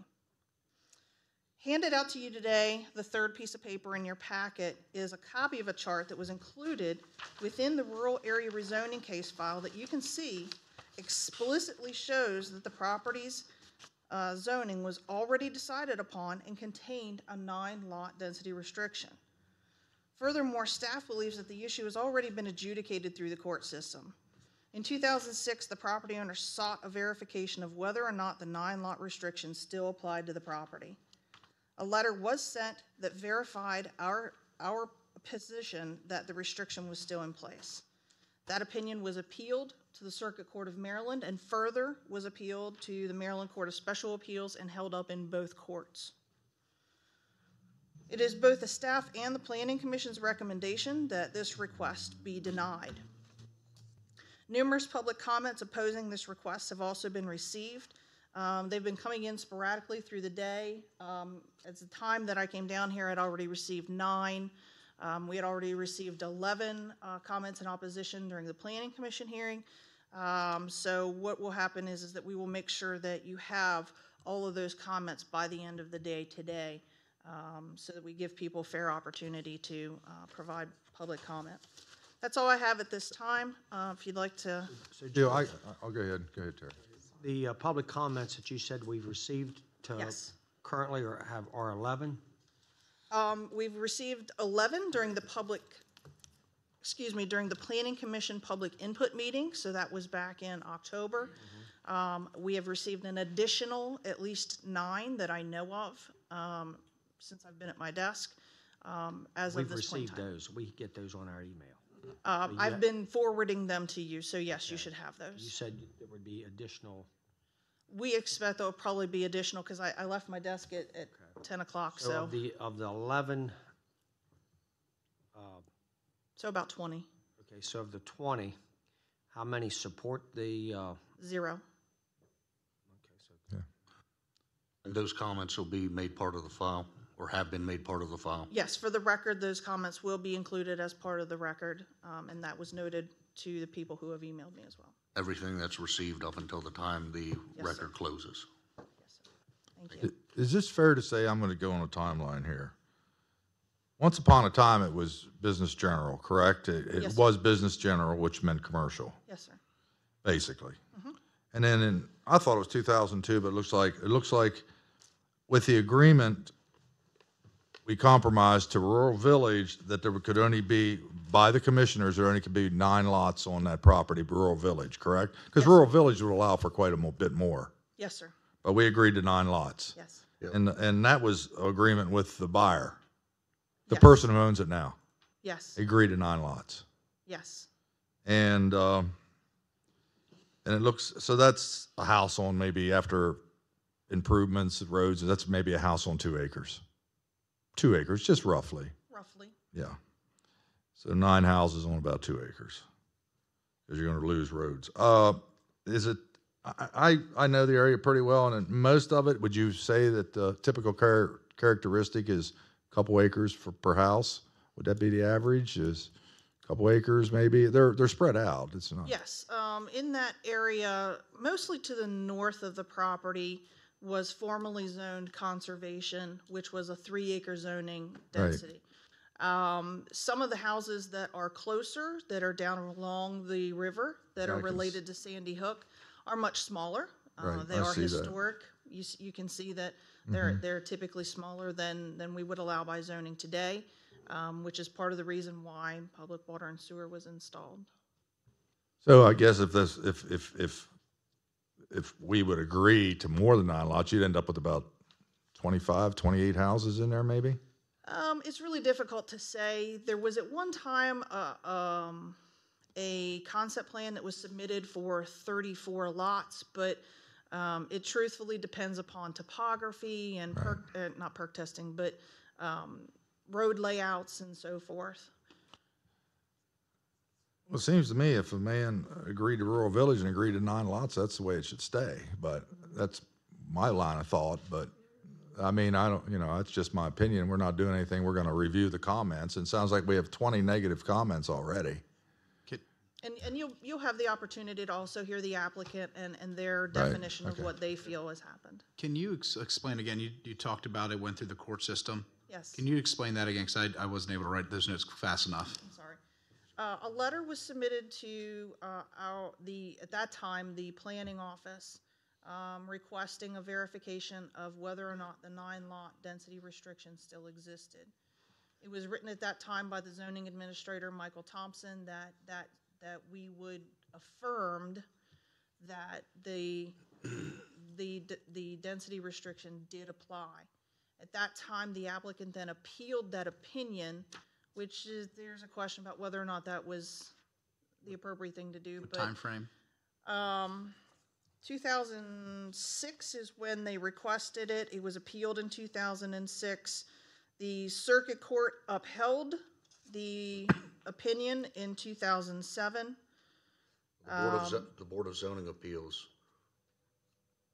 determined that the planning commissioner did not, or the planning director did not commit any error. So the letter was written. It was then appealed to the Board of Zoning Appeals as a administrative error.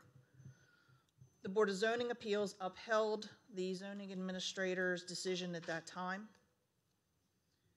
In June 2007, the appeal of the Board of Zoning Appeals opinion that was taken to the Circuit Court of Washington County was upheld. That was further then appealed to the Maryland Court of Special Appeals, and in December of 2008, the Maryland Court of Special Appeals also upheld the decision. Okay, thank you. Does that conclude? So Jill, as a result of the group of commissioners back in about 2005, I believe, because I started in 6, so I didn't have, I guess that dealt with the downzoning of properties throughout the county. It actually happened just prior to that. This started right around 2002. The comprehensive plan for Washington County was adopted in 2002, and about that time, an application for a piecemeal rezoning was submitted for this property.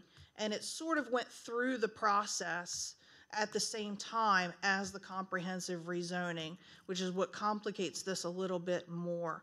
The decision to approve that with the 9 lots was actually done in 2003, I believe. Yes, 2003. So no, sir, nobody on the current board sat on that commission.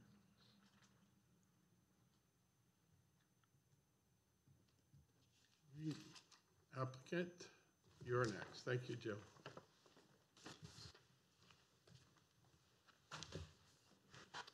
Name and address for the record, please. Thank you, Mr. Klein. My name is Jason Divelbis, 11125 Bemis Durford Road in Greencastle. I represent the applicant in this case, P. Overlook, and I have been sworn in. Hopefully, I appreciate the questions thus far, and hopefully I can answer a few of those while I have the seat here momentarily before the public has an opportunity to participate. I want to go back and retrace a couple of the critical factual elements of the property and the zoning. I want to start with reiterating the fact we are talking about 24-acre property here, which is a significant size for this area. As Jill pointed out, is adjacent to the old Hillside Motel property, which is a local landmark that some of you may be familiar with. It's now a Knight's Inn, and it is one of 6 properties, I would point out, that are zoned rural business, which is an overlay zoning in the Rural Village zoning district, which in essence allows commercial uses on this property. So this property is adjacent to 2 commercially zoned properties and in the immediate vicinity of 4 additional commercially zoned properties.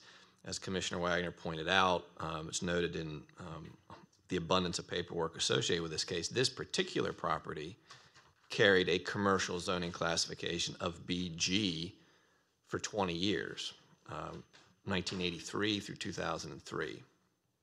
2003 is when the property was rezoned at the request of the property owner at that time to rural village. It was at the 2003 piecemeal rezoning that the 9-lot density restriction was imposed.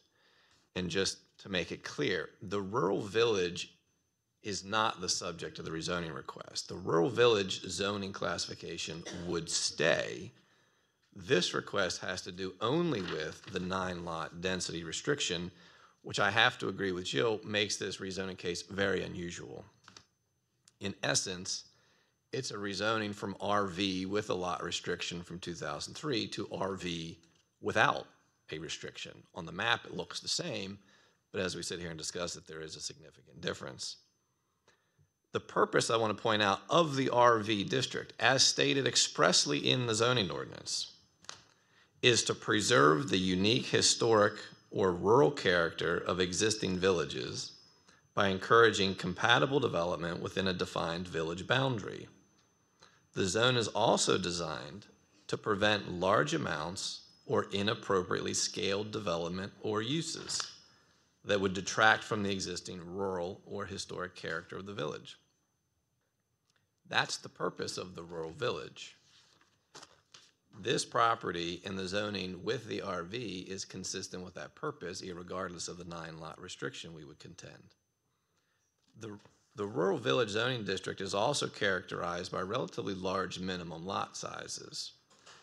The minimum lot size for development in the RV without public water or sewer is 40,000 square feet. If you have one or the other, it's 30,000.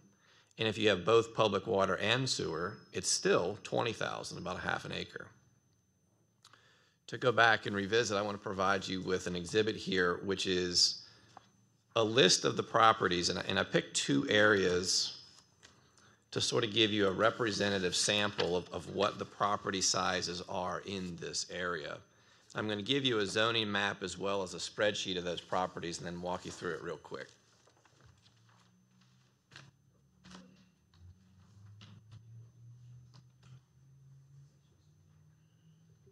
So the top sheet is the spreadsheet with the properties, and the second page is a zoning map of the general area. They'll be marked collectively as applicants exhibit 1.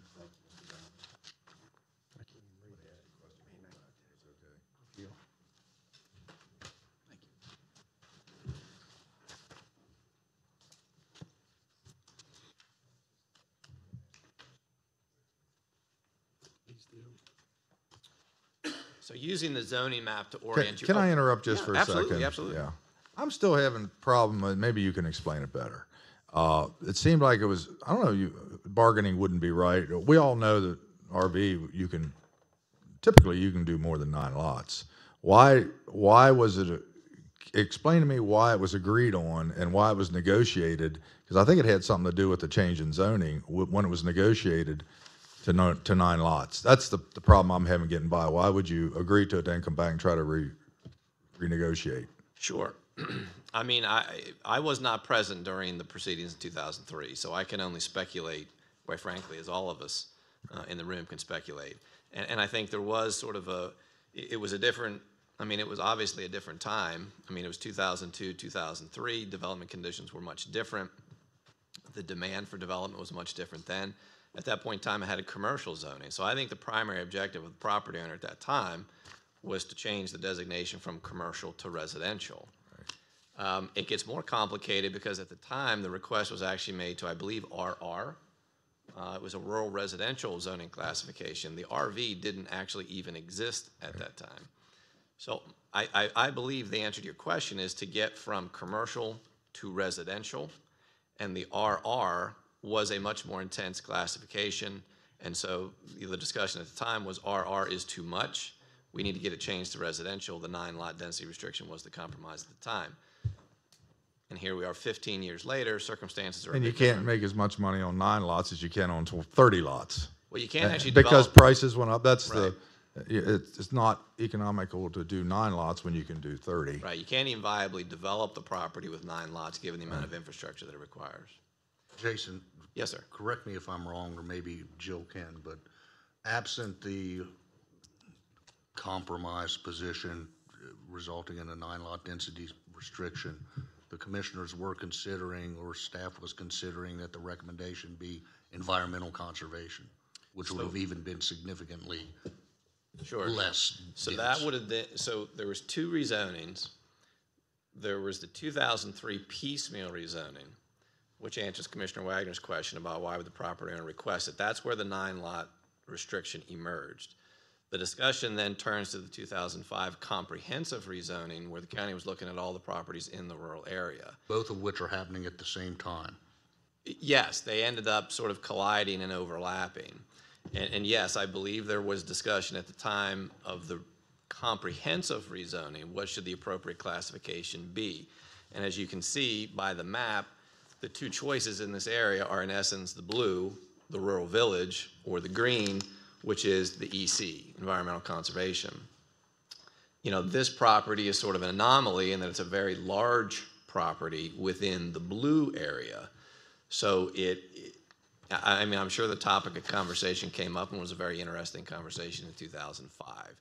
So yeah, I think that was the debate, EC or some residential, and then the RV is actually the zoning district that emerged out of the comprehensive rezoning. It was newly created at that time. So to walk you through this exhibit, the 2 areas. Jason, can I ask Jill a question? Sure. So back in 2005, could this property have very easily been required to only have 1 building lot to it? And then, because I think in that particular area, I guess depending on your land zoning, don't you need 30 acres for a lot? The Environmental Conservation District is a 1 dwelling unit per 20 acres. 20 However, acres. there are some exemption lots, so I would say they could probably get between 3 and 4 lots on that property, would it have been zoned environmental conservation? So was that discussed at that time, that it could have been an environmental conservation property? Yes, sir, it was discussed. That's what I need, okay. So that was a compromise to keep it from going into environmental conservation. So the two areas of properties represented by the first exhibit I gave you there are the area north of 340, which is the Valley Road, Docks Lane area, and then the area directly adjacent to the property here to the south, which is the Sandy Hook Road properties. And you can see, looking at the Sandy Hook Road properties, the average lot size in that area is about 1/2 acre. You go across 340 and get into the Valley Road, Docks Lane area, the average lot size goes up a bit to about 1 acre in size. So what we're talking here is a 24-acre property, much larger than the lot sizes in this immediate area. Were those lots there before 2005? I'm sorry? You know when those lots were they in before 2005? I don't know for sure, but I suspect they were. So moving on a little bit, one of the anomalies too here, you guys have all sort of zeroed in on it here, is that any other property in the rural area of Washington County would be coming to you and discussing a rezoning from the 2015 comprehensive rezoning. The obligation of an applicant is to come to you and request a change from the zoning that was assigned to the property from the last comprehensive rezoning. In this case, I'm here asking for a change from a lot density restriction that was from the 2003 piecemeal rezoning. So we've got an odd situation in that it's the lot density restriction from 2003 that somehow survives the 2005 comprehensive rezoning. And we're here before you to ask about the lot density restriction which preceded it, which again creates a very anomalous situation. I'm going to give you this is sort of the flow chart showing you the big pieces of procedure here, which is the 2003, the 2005, and then, as Jill referenced, Planning Director Thompson's 2006 letter, which in essence simply confirmed that when the 2005 comprehensive zoning was adopted, the lot density restriction from 2003 survived.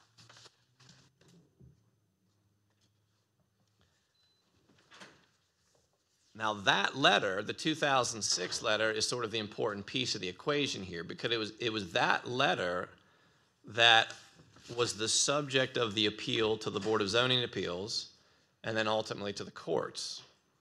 Both the board and the courts ruled that the 2006 letter did not constitute an appealable decision. Neither the board nor the courts got into the substance of whether the 9-lot density restriction was valid or whether it should have survived the 2005 comprehensive rezoning. In other words, the substantive components of this conversation were not dealt with by the board or any of the courts. They simply said Mr. Thompson's letter didn't make a decision that was appealable. It simply reiterated a previous decision, the appeal period for which had lapsed. You only have 30 days to appeal, and that was long gone. But I thought it was negotiated. The 9-lot density restriction was negotiated in 2003, not in 2005. But it was negotiated in 2003. In 2003. So I have another question here, and then I'm going to quit asking questions. No. Maybe I don't understand it here, but down here in your red, it talks about the deemed, replaced, and supplemented by the 2005 comprehensive rezoning. So doesn't that, to me, that kind of means, and maybe I'm not understanding, but to me, that kind of means it should be less than 9 lots. That what should be less than 9 lots? Being procedurally barred and challenging from the non-lot restriction, you have a comment in there that said it should have been deemed, replaced, and supplemented by the 2005 comprehensive rezoning. Correct, which zoned the property RV.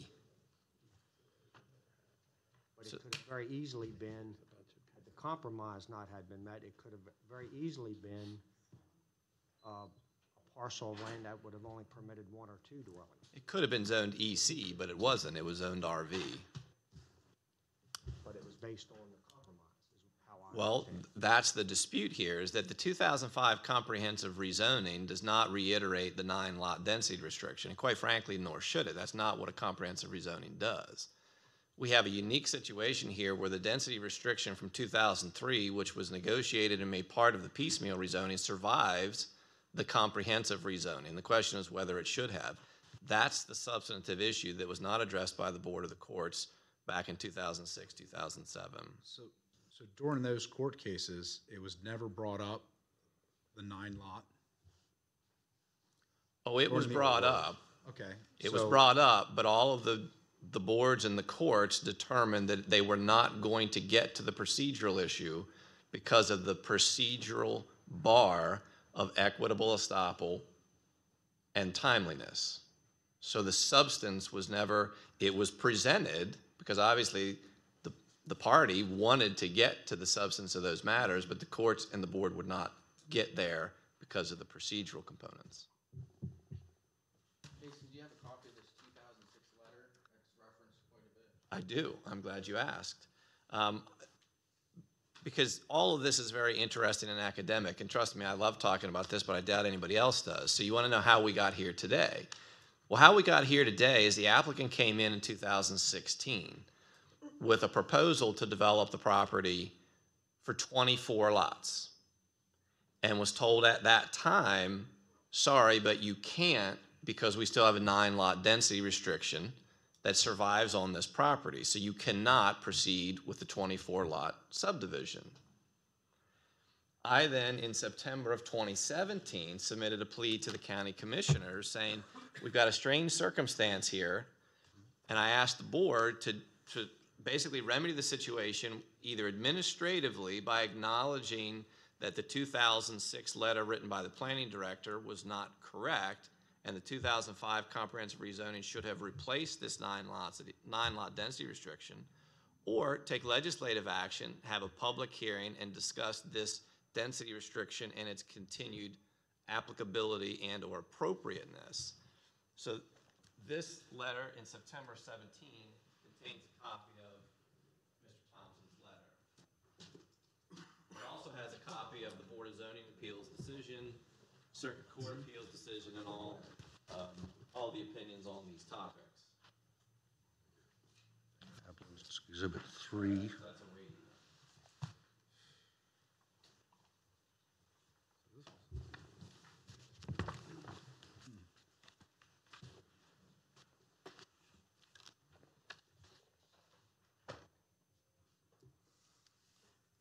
So the response to that letter was, from the county, was basically that the county has no interest and believes there's no need to take any administrative or legislative action to acknowledge or confirm that the density restriction is no longer applicable, because it is.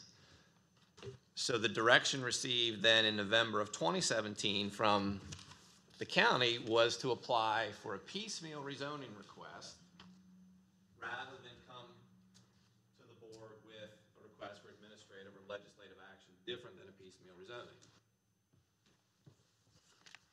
So that's how we got here today in the context of a rather unusual piecemeal rezoning request to go from RV with a restriction to RV without.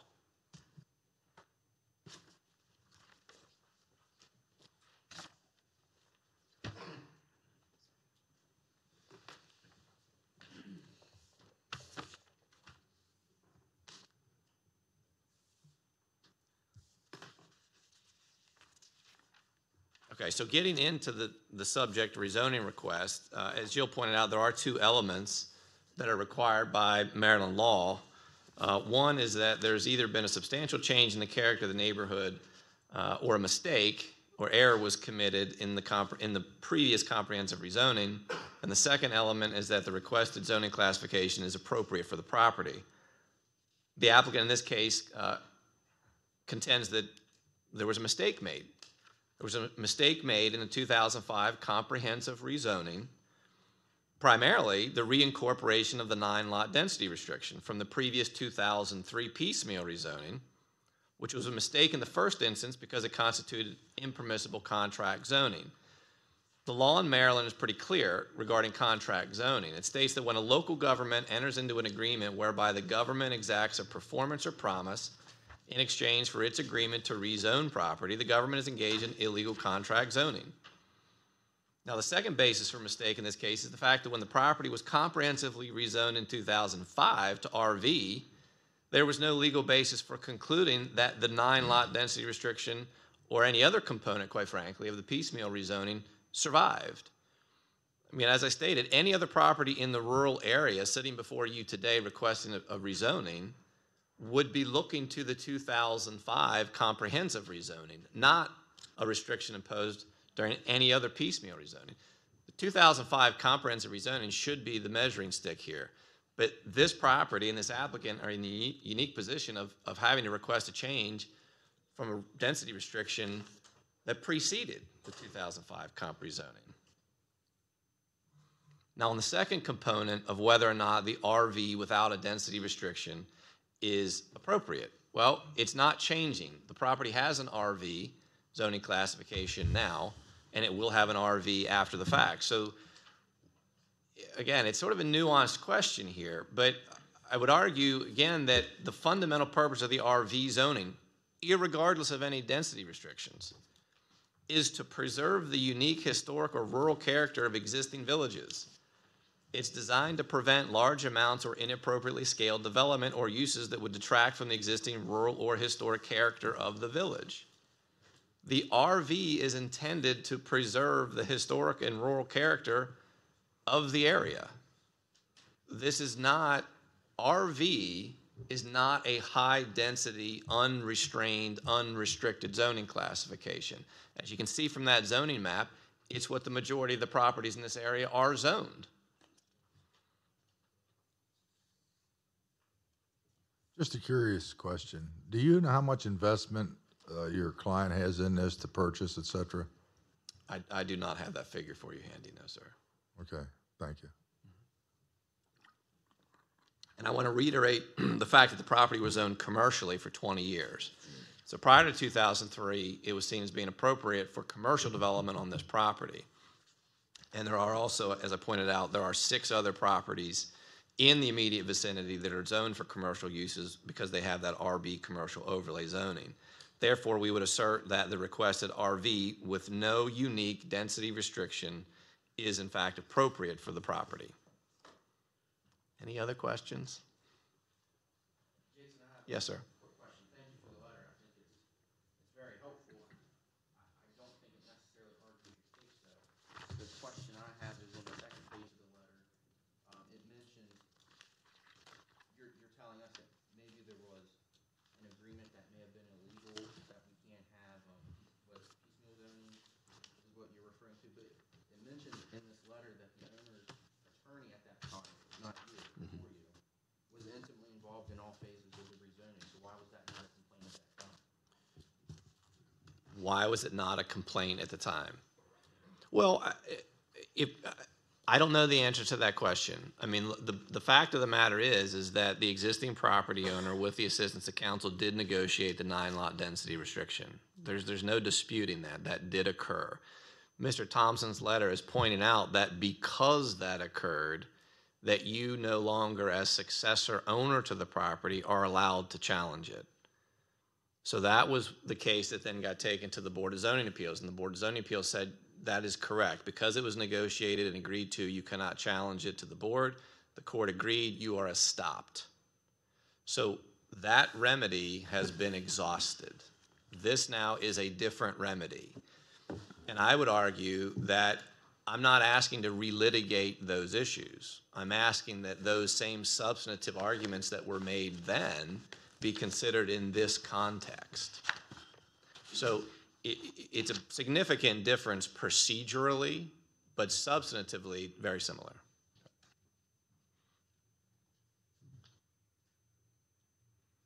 No other questions? I'll reserve any additional comments until after the public's participated. Okay. Folks, now that the applicant has presented his version, we will now open the public hearing for public comment. Anyone wishing to testify, please be sure when you come up to give your name and address. Is there anyone from the front row who'd like to testify? Seeing none, the second row. Please come forward, sir, and state your name and address, please, for the record. Yes, sir. My name is Mike Brown. My address is 19112 Sandy Hook Road. Were you sworn in? Thank you. Sorry for the interruption. Yeah, Michael Brown, 19112 Sandy Hook Road. And I'm a neighbor and wanted to step back and give kind of one point on a 30,000-foot kind of an overview of my impression of the situation. I've read and I'm aware of many of my neighbors' detailed concerns, logistical concerns about this project, getting onto 340 and light pollution, water runoff concerns down the mountain. But my concern is a little bit different than that. I butt up to the property. It's down the mountain, a steep mountain where the houses would be built to the river. It's more of a small mountain than it is a hill. And there are a lot of older, as you know, smaller homes down that mountain on Sandy Hook Road. So there are concerns about that. But what I do for pleasure is I spend a lot of time from Williamsport to Mount Vernon on the towpath. And it's a unique area, and it's been intensely protected anytime there's been any wiggle room to protect it. I don't see a precedence anywhere for a suburbia-style neighborhood from Williamsport to Mount Vernon, not a one. There are some homes, and it's getting a little congested in some of those areas closer to DC, but nothing approaching suburbia-style neighborhood. So my feeling is that this was all taken into account when you look at the bigger picture, the greater good.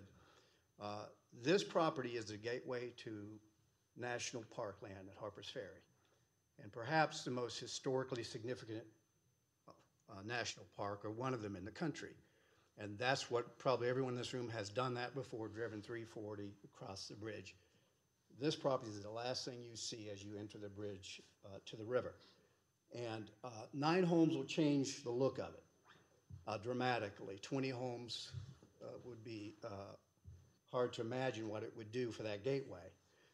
You see it. I walked it the other day, clearly from the Appalachian Trail. The Appalachian Trail at that stretch is the towpath, one and the same between Harper's Ferry and Weaverton Cliffs. And that is what you would see up there.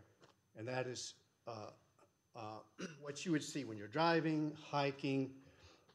When you look at, and my 3 minutes is probably up, so I'll just wrap up that. When you weigh what's going on, there would be one beneficiary of the decision to go back on the 9-lot restriction, and that is the owner. And that's temporary benefit to him for more profit. But if you look at the people who live in the neighborhood, it would be a disadvantage to them for many reasons. It would be a disadvantage to every driver, hundreds of thousands a year probably, that drive through there to the national park. It would be a disadvantage to every hiker from now on that ever hikes the Appalachian Trail. The people even that would buy the homes on this property would be at a disadvantage because now they have a whole lot of neighbors on a hill that unless they level it would be very cumbersome. There's also a huge water tower there, and what you're going to see when they remove every single tree is a really ugly water tower, county water tower. And I kind of feel sorry for the neighbors who have to be right up on top of that thing, particularly if you go beyond 9 homes. I wouldn't buy a house there. But anyway, thank you for listening. Thank you, Mr. Brown. Anyone else in the second row who'd like to give testimony, please come forward. Third row, please come forward. State your name and address, and have you taken the oath? Yes, I have taken the oath. Eric Whittington, 556 Clark Road, Knoxville, Maryland, 21758. I know I lived through all this stuff when it all happened, and I'm not going to take all your time trying to explain it all, but if you ever want to go out and talk about it over a cup of coffee, I'd be happy to fill you in. But in my opinion, in the opinion of a lot of people, the only mistake was compromising with them and not having it be zoned EC as it was supposed to be originally, as we were told, because we had all sorts of problems and they weren't supposed to be on the sewage treatment plant. That's what people were told at the time. And a whole list of reasons I can go down that I'm not going to. But we're watching, and a lot of people care. And thank you very much for considering this, and hope you turn it down. Thank you. Thank you for your comments. Anyone else? Ma'am, please come forward, state your name and address, and have you been taking the oath? Have you taken the oath?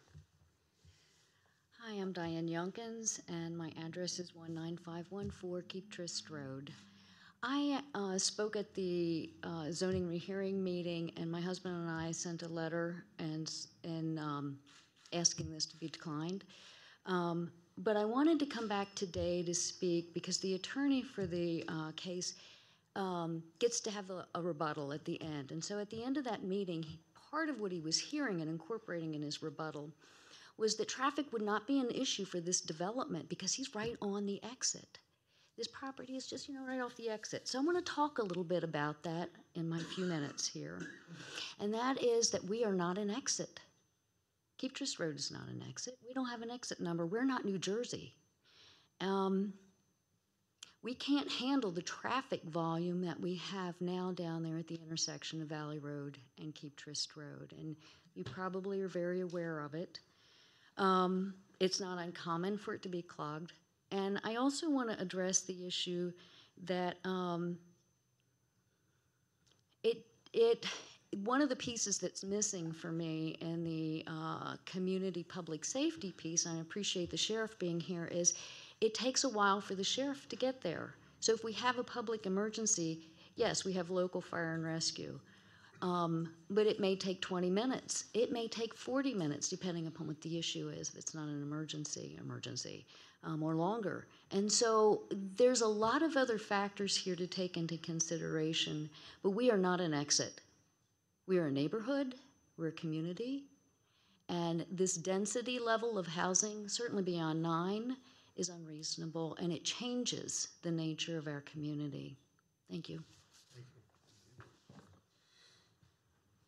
Anyone else in that third row would like to testify? Please come forward. Name and address for the record, please. My name is Andrea Noruzzi, and I live at 1350 Roarsville Road, Knoxville, Maryland, 21758. I'd like to concur with the previous statements of the other neighbors who testified, and I'd also like to mention that I personally know of 3 other neighbors who would have been here today if had it not been icy, difficult conditions. And the neighbors that I've spoken with in Pleasant Valley have all been in great opposition to this development. I've lived in Pleasant Valley now for 23 years, deeply in love with the county and with my community, and I feel like as Eric said, that the mistake was not zoning that property in EC rather than Rural Village. I think that was a compromise that was done to help the previous owners to realize more of a profitability when they sold because of a problem that they were having, and the commissioners had compassion and wanted to help them out. I think that if there was a mistake, that was the mistake. My property, when I bought it, was zoned conservation. It meant I could potentially, I have 35 acres, could potentially put a home on every 3 acres. Since I purchased it, it has changed to 1 home on 20 acres. So I've been impacted the other direction, and I support that because I support the beauty and the character and the preservation of our valley. It has many, many treasures for this county, as you know. And I would also like to just say that the traffic, I don't understand where those numbers came from because I've lived in that valley for 23 years, and they're saying that it's been static for the last decade. That's not what I'm experiencing. And if you listen to the comments of the people who live in Pleasant Valley, they would tell you that's not what they're experiencing. We've had a number of fatalities, some really serious accidents. We've had a lot of near misses. I personally have lost 4 beloved pets right at my driveway, where people went off into my driveway and killed a pet sitting in the driveway. And so we've become a commuter route, and it's been a very rude commuter route. And there have been a lot of complaints about dumping and this kind. This development will do nothing to help that. It will only make it worse. The intersection at 340 and Keep Trist Road backs up for a half an hour right now. For me to get off at 67, if I miss the right window of time, I'm going to have a half an hour to get off. And I don't see that improving in the future, because unless you can take down a mountain, you can't really widen those roads very much. So the more that you impact with housing, the more that road is going to be impacted. It's a gorgeous area. It should not be used for, temporary profit at the risk and the ruin of generations of people who have loved and protected this area and want to stay here and love and protect it. So thank you very much for your consideration.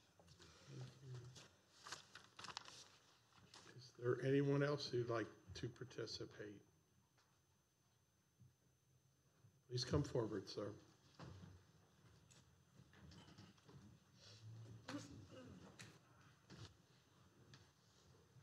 Thank you. Your name and address for the record. I have not been sworn. Okay, can we sworn you? Thank you. We'll do that right now for you. Okay. Sir, if you can stand right there again, please. Do you solemnly swear or affirm under the penalties of perjury that the responses given and statements made will be the whole truth and nothing but the truth? I do. My name is Mervyn F. Noose. I live at 19104 Sandy Hook Road, Knoxville, Maryland, 21758. I have been a lifelong resident of that area. In fact, my family's lived in that area since it was founded during the heyday of the canal. I hear things about the density of the housing in Sandy Hook itself. Most of those houses were built in the early to mid 1800s during the days when the canal was in operation, and the zoning laws that applied then are very different than the zoning laws that apply now. It's also been referenced that the traffic conditions from the 340 exit to Keep Trist Road are deplorable. That's an understatement.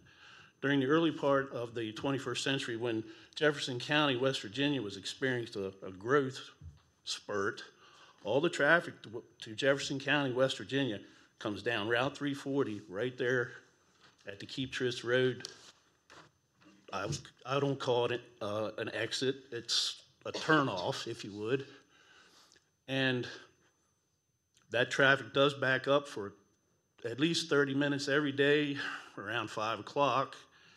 There's been numerous studies by the State Highway Department, and they've tried to accommodate emergency vehicles getting from Frederick County.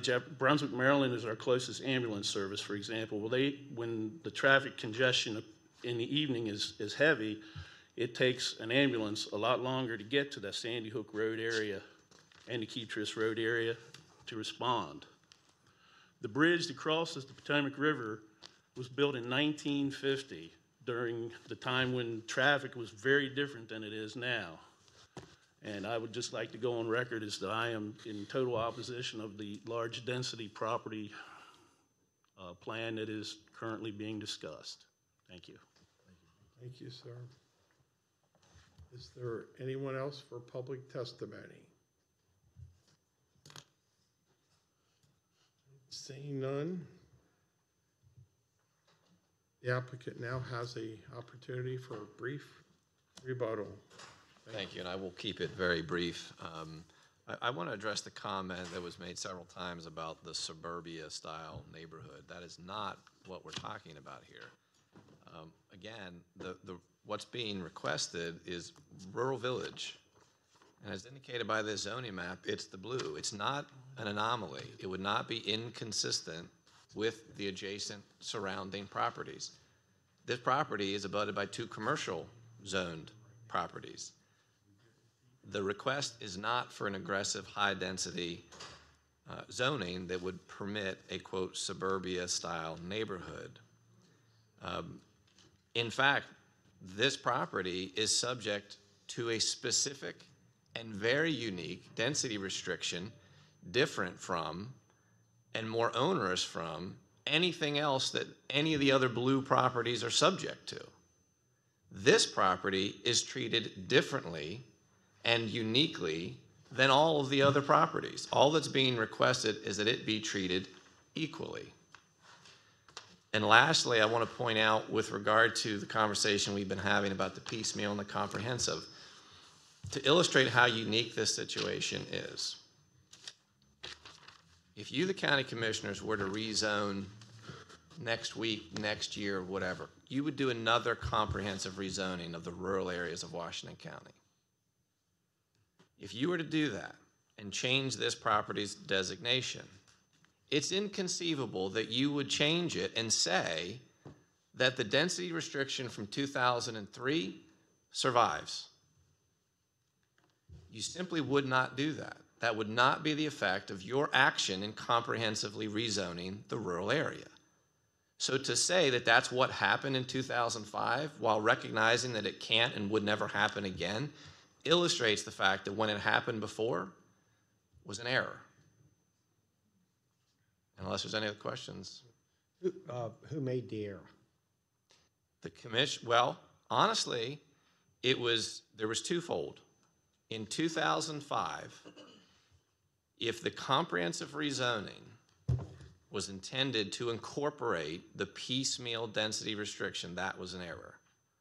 The second error, which I believe simply compounded the first, was an acknowledgement in 2006 by the planning director that that's exactly what happened. So I think it was twofold. So part of it is staff. Yes, from 2006. Well, that would be his argument. Yeah. Well, and the only thing, every time you come in, it's always a change in the character of the neighborhood or our staff has made a mistake. We have a pretty professional staff. I don't think they make as many mistakes as you say they make. That's just my opinion. You know what? I share that opinion. Thank you. Unfortunately, the state of Maryland is one of 3 remaining United States that make me make that argument to you. I would prefer to just come in and do nothing but say, this makes sense. Yeah. State of Maryland doesn't allow me to do it, so. But I would agree with you. Thank you, Chief. Not in this case, I'm not but in trying general. to kick you, but I just every time I get we it. have an issue, if not you or another attorney, it's always our staff, our staff, our staff. We have a pretty good, they've put accumulatively since 2003, probably well over 100,000 hours of time into all of this stuff. And I don't disagree. Yeah. So can you just explain to me that after this was done, and then they had the 9-person agreement or 9-lot agreement was done, and then they did the comprehensive rezoning, and then in 2006 they appealed it. Now you're saying they were not appealing the 9-lot because that went through 2006, 2007, and the Circuit Court in 2008 special appeals. Can you explain what your comment here again was saying that it was a procedural challenge and we should not be looking at that? Sure. So when the appeal was taken to the Board of Zoning Appeals and then ultimately to the Circuit Court, it was from the 2006 letter issued by the planning director. And the board and the court said that that letter was not an appealable action. That letter did nothing substantively other than confirming what the impact was of the 2005 comprehensive rezoning. So the procedural problem was created by not appealing in 2003 or in 2005 those actions. It was in appealing the letter, which in fact was not an appealable decision.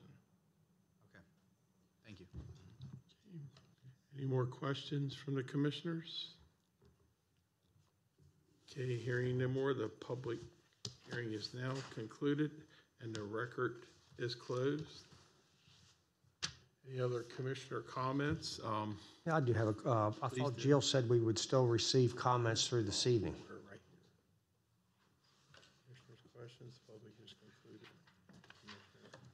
Just to clarify that, since the hearing has now stopped, any emails or correspondence that we receive after this specific time period cannot be addressed or taken under consideration. So what will happen is I'll go back to my desk and I will go through my emails and anything that's come in up to that specific point in time. Anything that has come in, you will receive copies of. Anything after that time period, unfortunately, cannot be considered. So you will receive, by the end of the day, any comments that have received up until 12:10 this afternoon. Can I ask one more question? Sorry, Mr.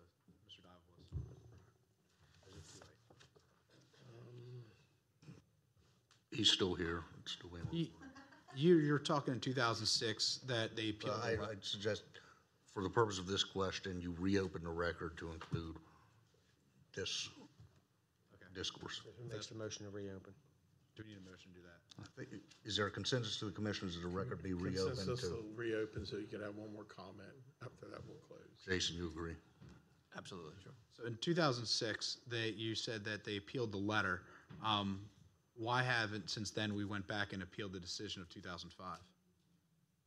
Or the zoning instead of just the letter?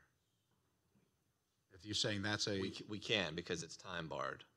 Oh, so it was time barred, so we appealed the letter, and then that wasn't appealable offense, so that, or appealable procedure. So you're saying that the 2005 justification, we couldn't appeal, and you couldn't appeal what was done in 2003?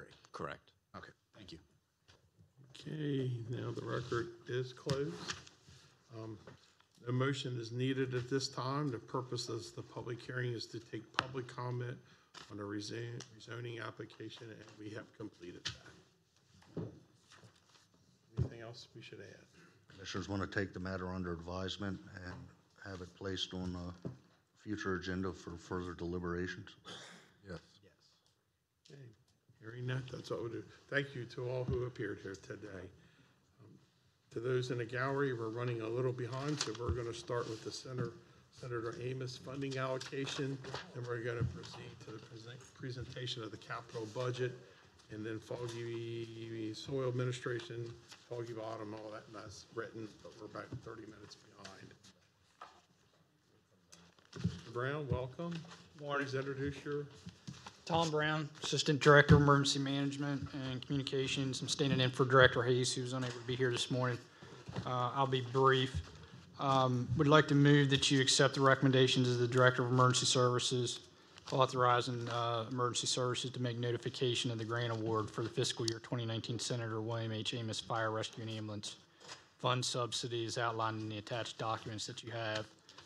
Total fiscal year 2019 funding received by the county is $337,711. State of Maryland distributes this payment annually to the county to support local fire and rescue operations. The county in turn makes notifications of the funding to the eligible volunteer fire and rescue corporations, and financial accountability and reporting are handled within Division of Emergency Services and the Division of Budget and Finance with the county, filing a financial report with the Senate, or the state on an annual basis. Loss of this funding would result in the reduction of capital equipment funding and expenditures that are available to the independent fire and EMS companies. Commissioners, any questions? So, go ahead. Question for Tom or maybe Sarah, did this amount decrease from last year? I'm thinking it was around 17,000 for something last year. I don't know off the top of my head, but I can find out rather quickly. Don't think it was quite 17,000. If it decreased, for some reason, 14,000 is sticking in my mind, but I'm not sure what the funding exactly was last year. I'm not going to say it wasn't 17, but I don't think it was quite that high. Commissioners, any other questions? Concurrences, okay. I've just. Hearing no questions, How many years are we eligible for this grant? I'm not sure. I could find out if you wanted me just to kinda let you know. curious. You get it every year I know- from what I understand. Yeah, it's something that's automatically provided to us by the state, to each county and state of Maryland. Thank you. It's a statutory program that results in annual grants.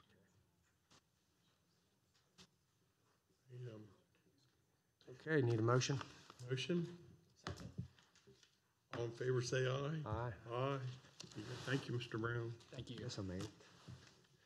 All right, next we'll have the presentation of the 2020-2029 capital budget. Sarah? Okay. You're up.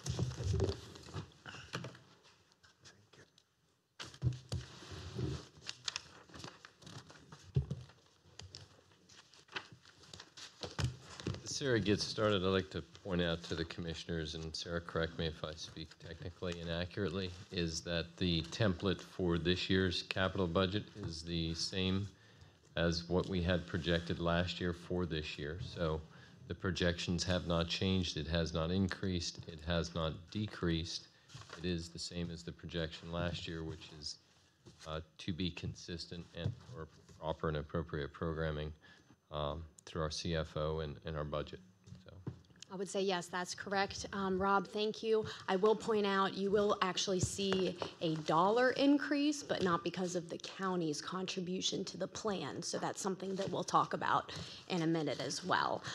Sarah Greaves for the records, CFO. This is Misty Rosenberry. She's an accountant in our office, and she helps with the development of the capital improvement plan.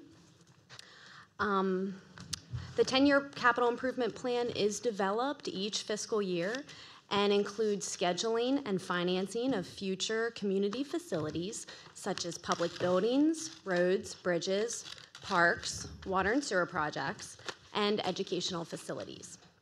This plan is flexible and covers 10 years, with the first year being the capital improvement budget.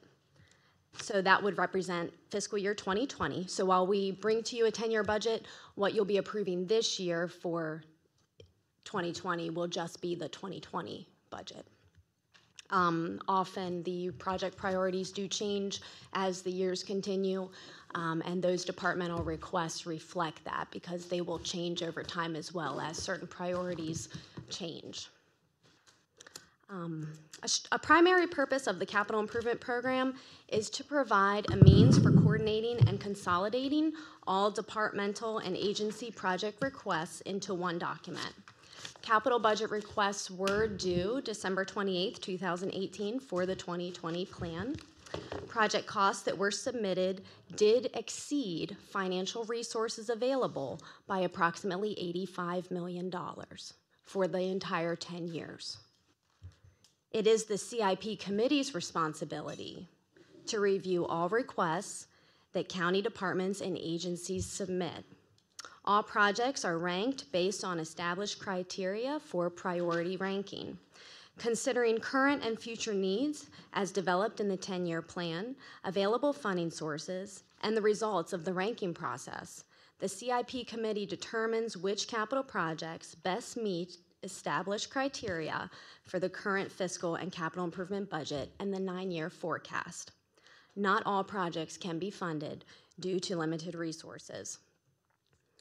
As you can see behind me, we do have some staff present today, so I would just like to take a moment to thank everyone for their contribution to the plan, for their budget requests, and certainly for the CIP committee's support. When developing the capital improvement plan, certain assumptions are made related to available revenues and funding sources. For the purpose of this 10-year plan, I do have those funding assumptions, and if you have your capital improvement budget binder in front of you, we can turn to tab 2. It's the last page on tab 2. It's at the bottom, it says 2A-5, and it's the last page in tab 2. So funding sources in the capital improvement plan are budgeted in each fiscal year in which they'll be received. All potential funding sources are considered when developing the capital improvement plan to ensure that projects are funded with appropriate revenue streams. Some projects are funded with specific revenues that benefit particular projects, such as development fees. Other information considered when funding the capital improvement plan are the results of the debt affordability analysis and cash flow requirements of the projects. So as you can see on page 2A-5, in the middle of the page, you'll see bonds tax-supported, bonds self-supported. And so that begins our funding assumptions. Tax-supported bonds are general obligation bonds. These are bonds that the county takes out each year. You can see that the amount is $12 million per year, and that is consistent with what's been done in the past. Self-supported bonds do fluctuate. Excuse me, you said, I can't find that page. I thought she said 2. Okay. It's the last page on, you got it? Thank you. Self-supported bonds you will see fluctuate from year to year. So if you're looking at year 2020, you'll see in 2021 they go down, in 2022 they go down even more significantly. Because these do fluctuate because they are tied to enterprise fund projects. So enterprise funds pay their own debt service, so those are bonds related to those projects, and they will fluctuate. The third item you see is fines, and that is for speed camera revenue. The fourth, you see pay-go, that actually represents general fund cash. General fund cash plus the speed camera fines equal a total of $5 million, which is consistent with last year's plan as well. So we received $5,700,000 from the speed camera? No. And fines. Okay. The fines are the speed camera revenues, okay? So that is all that's in that line for fines. That is the speed camera revenue. So you can see in 2020, we're programming $1.5 million of speed camera revenue to the plan. The other $3.5 million is general fund cash. Okay.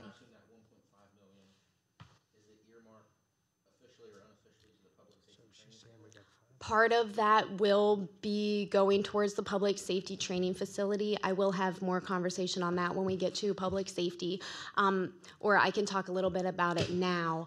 Part of this process, you want me to wait? Okay.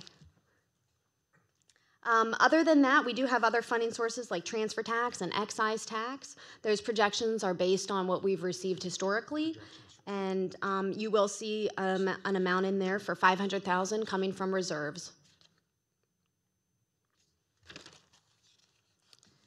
Okay, so in tabs 3 and 4 of your binder is just revenue detail sheets to support the transfer tax and the excise tax budgets that were used in this plan. So I'll go ahead and skip over that. You can look at that if you want to at a later time. Tab 5 of your binder is the debt capacity analysis. So this analysis is conducted annually. It provides a method by which the county's debt position can be evaluated, tested for stress and affordability, and then compared to other jurisdictions. The analysis provides the county commissioners and the citizens with a way to assess the impact of the bond issuance, both short and long term, and then allow for informed decisions regarding financial proposals and capital spending priorities. The analysis is based on the debt ratios as compared to our peer group and our policy. So if you look at the debt capacity analysis, you will see in the colored section in the top, the bottom portion of that, you'll see peer group and then policy. So whenever we're doing these projections, we want to make sure that our projections for our debt are under the peer group and they're under the policy benchmark. Would it be fair to say the commissioners have consistently, what our conversation was yesterday, that we borrow about 12 million, but we try to match what we're paying down to what we're borrowing? I do think we're that paying down over 10 million and we're staying close to that figure every year consistent. I do think that has been a consistent consensus of the Would you say board. that is a good policy for fiscal people to do, to borrow very little more than you're paying down X amount? You don't want to borrow much more than that amount. I would definitely say it would be the commissioner's choice, but it certainly sounds like sound reasoning to me. Terry, I think that's what we Well, I think I've always said I'd like to borrow less than I pay back. Yes. I know you have always That's said always that. been my position. Yeah. Otherwise, you just keep growing your debt. The county has had a very conservative debt position over the years, and the rating agencies do look at that when we are rated every year. So that is a consideration. When the rating agencies evaluate us, do they look how we protect our assets, like with roads, bridges, and buildings, how they are maintained? Do they? They look at the economic development potential of our county. They certainly do. They don't go necessarily. Well, I don't want to misunderstand what you're asking. Protection of our assets. I mean, Protection and adding assets to our county is yes, an economic plus. they do, and they are very.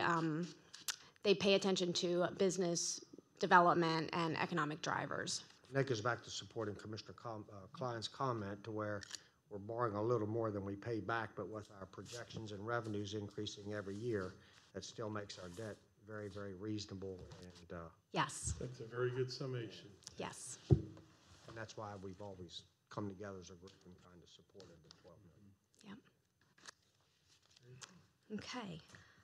So as you can see on this page, and as you just said, Commissioner Klein, yes, we do generally borrow 12 million, even if maybe our debt analysis says that we could afford more, such as 14 in a worst case economy, 15 in a base case, and even 20 in a best case. Okay, so moving to tab 6.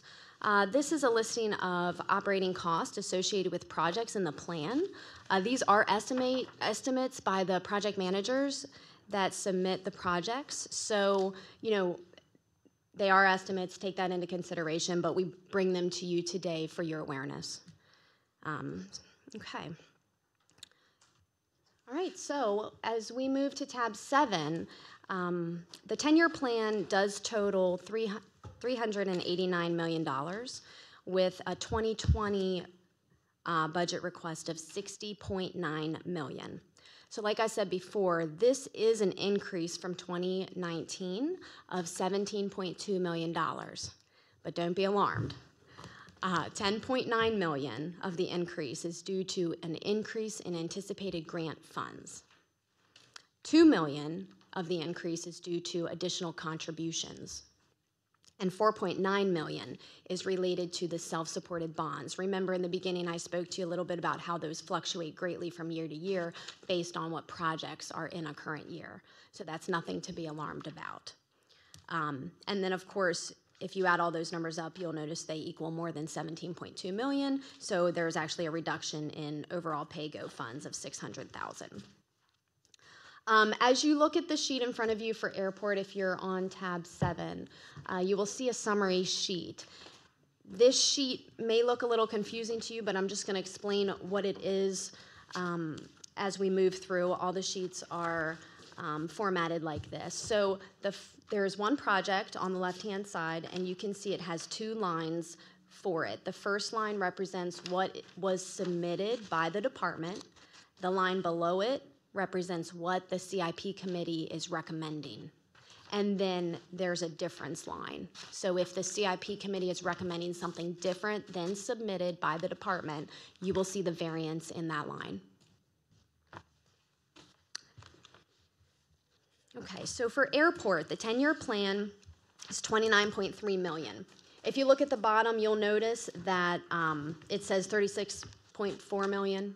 Okay, so if you're wondering where I'm getting my $29.3 million, I am taking the total and I am subtracting out the prior approved to get the actual 10-year figure.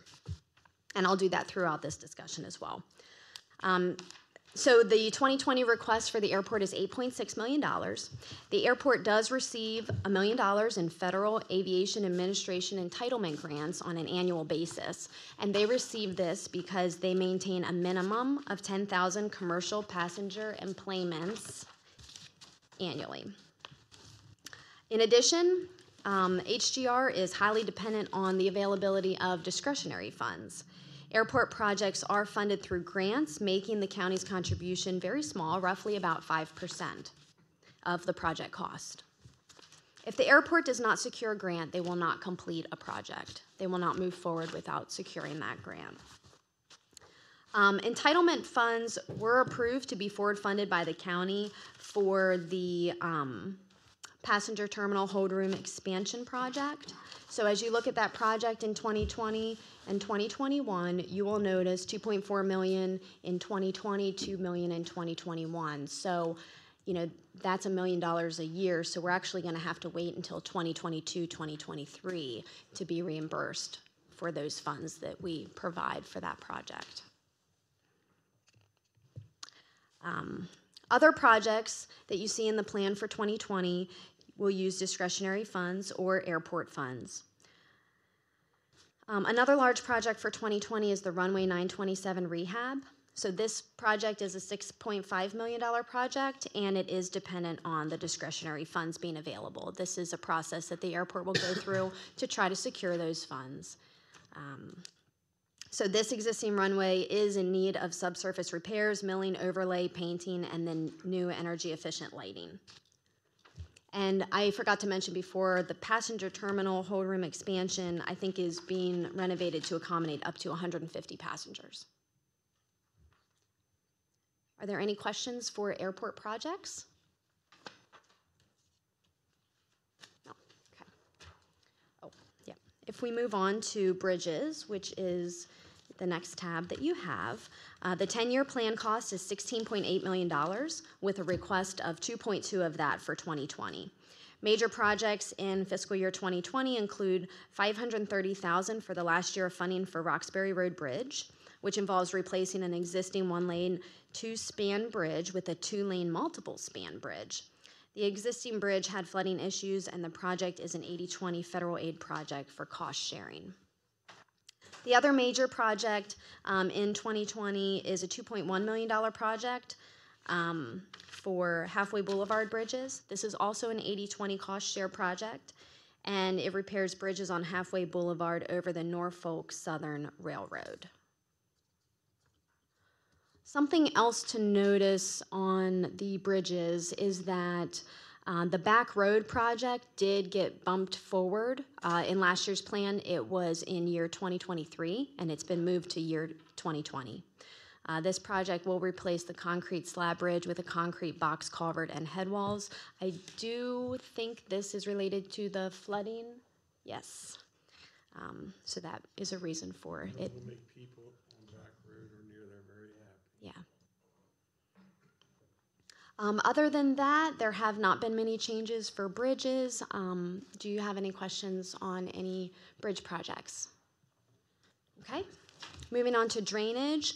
The 10-year plan is $13.2 million with a request of $1.1 million for 2020.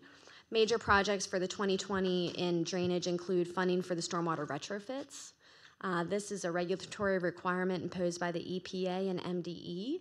It does include construction of stormwater management systems. In addition, last year, as part of the Clean County Initiative, the sweeper and 2 employees, I believe, were hired for to be funded through this project for those efforts as well. That's right. So as staff looked through the cost competitive nature of various projects, both stream bank stabilization and street sweeping were two of the most cost-effective means of meeting our EPA permit, which keeps us in compliance with Maryland Department of Environment and allows our stormwater permit to continue. So that's what Sarah's describing now. Okay. And as you can see, there have been no changes on the summary page, so unless you have any other questions, we'll keep moving forward. Okay. The Board of Education is the next section. The total 10-year cost is $115.6 million with $18.2 million budget for 2020. Major projects in the 2020 budget include the Sharpsburg Elementary School with a project cost of $26.7 million. In addition, the BISFA project is underway as part of the UIP project. What you see on the sheet here is the Urban Education Campus project. It's the last project on the summary page. This funding represents the Board of Education's portion and the state component for that UIP project.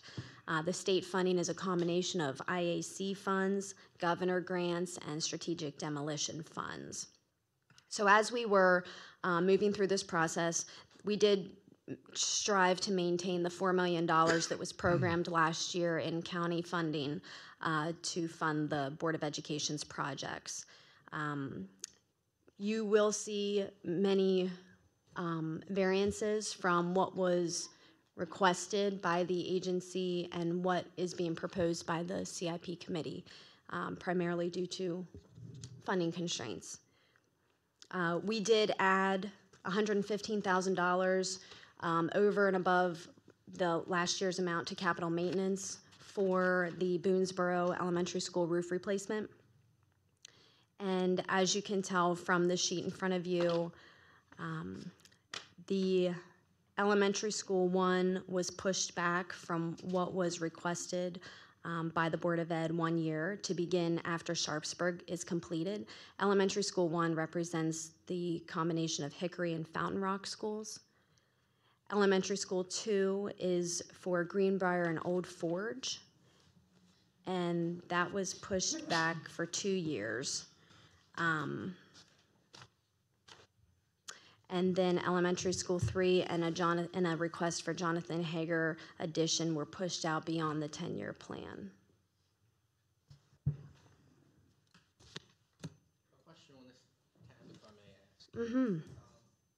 Does this include, I believe last year, Rob, you mentioned to us about to leverage state funding more efficiently or to a greater capacity, we could add more money to CIP for schools and get more state funding. Does this accomplish that? It does. So last year we made the change to level funding to increase to enough match for the Board of Ed, and Dr. Michael suggested that up to $9 to $9.5 million from the state was available at a 29% match, I believe it is, which would allow us to answer your question in the affirmative, yes. Now, I do believe that number there's nothing solid about that state number, but that's historically what they've seen. So that could vary, just for full disclosure on that. Right. Okay, any other questions? Board of Education projects? Okay. Next section is for Hagerstown Community College. There is a 10-year budget of $24.6 million with $7.9 million being budgeted for 2020. There were not many changes, as you can see on the summary page. In 2020, the Center for Business and Entrepreneurial Studies represents a $6.2 million budget with a total cost of $7.7 million. This project does include renovation of an existing building to create a lobby area, modern labs, classrooms, and a shared space for incubation areas. The county's commitment to this project is $1.5 million in local funds. HCC's commitment is $2 million, and the state funds pick up the remaining $4 million for that project cost. I do want to note, even though you don't see a lot of changes on this sheet, for transparency's sake, we did receive some requests from HCC for county funding, and we shifted it to HCC. So there were some adjustments made. The changes include the county shifting $400,000 for the project CVT acquisition back to HCC. So if that's about the middle of your page, in last year's plan for 2019, in 2022, you see $1 million. In last year's plan, $600,000 was from the county share and $400,000 was in contributions, which represents HCC's share. This year, when it was submitted, they did request additional funds from the county, but the county, due to funding constraints, reduced that back down to $600,000. So it kind of looks like on this sheet that we didn't make any changes to their requests and they got everything that they wanted, but there were funding changes, not total project cost changes. So I wanted to make everyone aware of that. In addition, the ATC operations building, which is the third one from the top, a request of $1.9 million came from HCC, but the county has only committed to $1.4 million and has moved the variance of $500,000 to contributions, and that's in 27 or 28. Are there any questions for Hagerstown Community College? Okay. The next tab for library, total cost of $2.8 million for the 10-year plan, which is primarily the Hancock replacement project, which we all know has been completed, but it's not been in our plan until 2022. The Board of County Commissioners has agreed to fund up to $1 million for that project, but they did not agree to do that before 2022, so that is why it's existing in our plan. Okay. General government is next. The 10-year cost is $18.2 million, of which $1.3 million is in 2020. Something to note, the tree forestation project, which is a little bit lower than the middle of your page, has been removed from the plan. Work done for this effort will now be included in the stormwater retrofits project, since both are working towards the MDE requirements. So that is one noticeable change. Changes from what was submitted include the multipurpose facility, which pushed out slightly, which is a project for the construction of a facility to accommodate recreation, athletics, training, and large indoor events. And as Commissioner Klein mentioned earlier today, I think he'd like that to be an agenda item for discussion. The election board, for the Commissioner's information, the election board facility, there was a request for a facility for $600,000, and that would be for office, warehouse, and early voting space. The project was not recommended by the CIP committee due to project priorities and funding constraints, so you will see that project reducing in this plan. And then also a new project at the bottom, facilities roof repairs. This project is necessary to include in the plan moving forward for major upcoming roof repairs that we have. They have been delayed due to funding constraints in the past. The project was cut slightly, as you can see, from what was requested by the department due to funding issues. However, we've tried to commit funding for this purpose. In 2020, the roof to be repaired is the MLK building roof, which was installed in 1983. Sarah, can I ask a question about a previous tab? Sure. Not tab, line item. Sure. The election board facility. Yes. That's a topic that we've been discussing off and on now for, well, since before my tenure. And does the county have a position or a preference that if we further explore that, should it be lease space or space that we own? If it's space that we own, I assume we more need to put that into our CIP budget rather than ongoing operational expense for a lease. The election board made a presentation some time ago and made a statement that for the now past election, they would use lease space. Hager Hall was that space. I believe Barry is here today. That space seemed to work well for them. There was comment by the commissioners at the time, the prior board, that a lease space does seem to be quite economically viable, maybe much less expensive.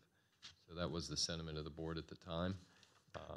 this board may have a different opinion or different thought, but certainly we can see from the cuts in the CIP and other locations that that money is hard to come by to create new space, whether it's brand new building or buying of a rehab space. Are we planning to have a conversation with the commissioners real soon on what we're going to be doing with the election board?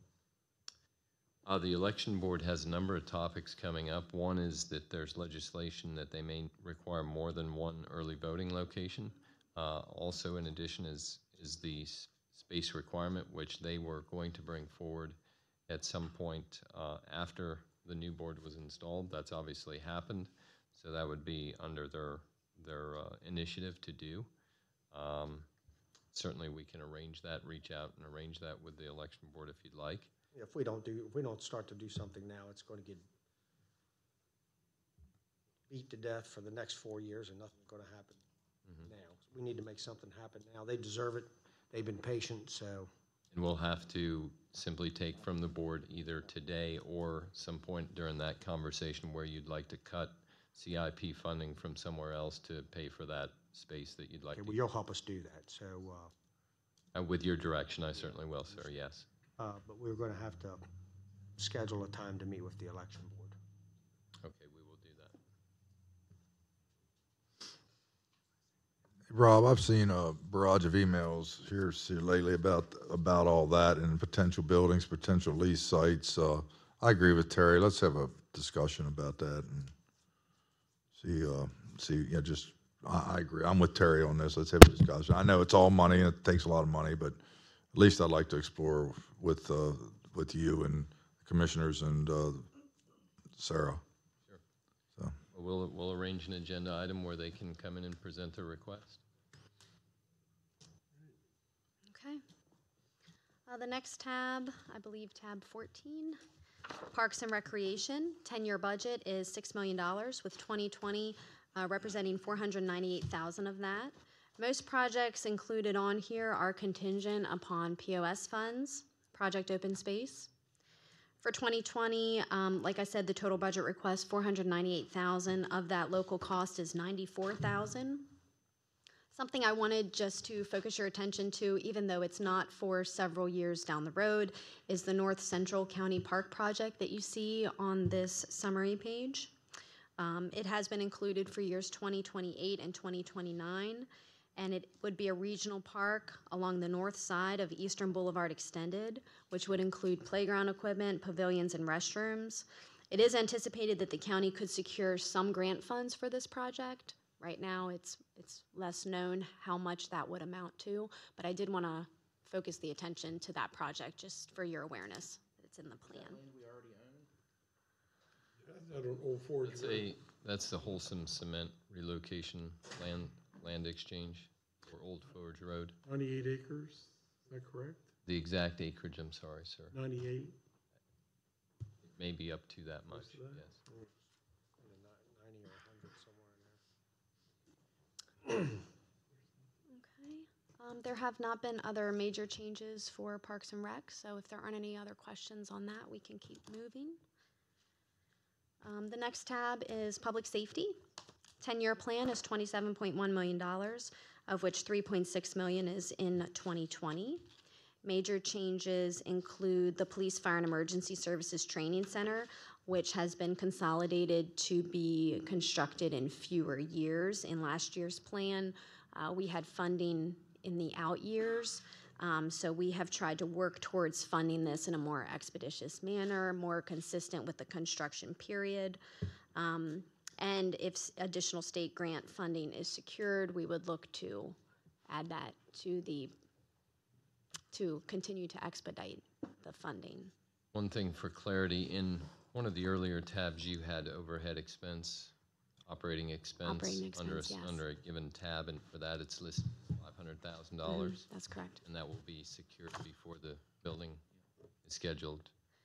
There are conversations that will happen later this month between the project managers and the Sheriff's Office related to the operating cost of the project to sort out some of those issues to determine if that would be a reallocation of budget that we already have, or if new and existing budget would need to be created to provide for that training facility. I think Dave Hayes should be involved in that as well.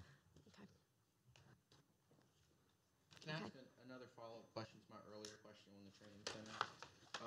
Of the speed camera revenues, 1.5, I think, of the 5.7, give or take, is being allocated to the CIP side. Are the other monies in the speed camera revenue being allocated to speed camera as well, or is that going into the general fund? So there are funds for speed camera revenues going into the general fund. We have to look at what we've received for the current year so far as we develop the 2020 operating budget for speed camera revenues, because we will see a drastic decline in that budget line item. That's my concern. When we started talking about speed camera revenue, it was mentioned to us that it's a declining revenue source, so we shouldn't put it towards like salaries, for example, that source wouldn't be sustainable in the long run. I know when the Board of Education asked us about applying some of that money towards school resource officers, that was our response, that because over time that money declines and we might not have that money to pull from 3 years down the road to pay for those school resource officers, that would put us in a budget bind. So I'm just kind of curious why we decided to put that towards our operating budget. That happened before I was in this position. I think it was just a matter of trying to balance expenditures with the funding sources that we had coming in at the time. But it did happen, and we will see a reduction in that, and it will hit us on both the operating side and it's hitting us on the capital side, because we're trying to put more funds towards the public safety and emergency services training facility. So that means less for operating, and yes, it will decline and hopefully level off at some point, but yes, we will not see even the projections that we had in FY19, so that's also going to come up again during the operating budget. And to answer your question earlier, you asked if all of those fines would be going towards the public safety and emergency services training facility. That was what our hope was going into this budget cycle. So one of the things that we do in the beginning of our preparation for the CIP budget is we outline the funding sources. Those funding sources we looked at first thing today, where we had tax-supported bonds, self-supported bonds, fines, pay-go funding. And so those are our assumptions in trying to balance the budget. So once we have the budget balanced, then we go back and we assign those funding sources. So we're currently in the process of assigning the funding sources. One thing we have already noticed is that we don't have as many eligible bond projects as we have in bond funding. $12 million in tax-supported bond funding, maybe $11 million in eligible projects, because there are certain stipulations as far as what bonds can pay for. So part of the discussion today was to bring to you the thought of applying some of the speed camera fines to the project, as has been indicated earlier, and then redistributing the other $1 million between other public safety projects, such as the patrol vehicles and or the fuel center that you'll see is in the plan. So for your consideration. This was originally brought forward to the commissioners. The speed camera money, was there a dollar amount allocated, not allocated, but suggested, or what was the possible amount from the first year of revenues? What was that amount to go to the training center? Do you recall?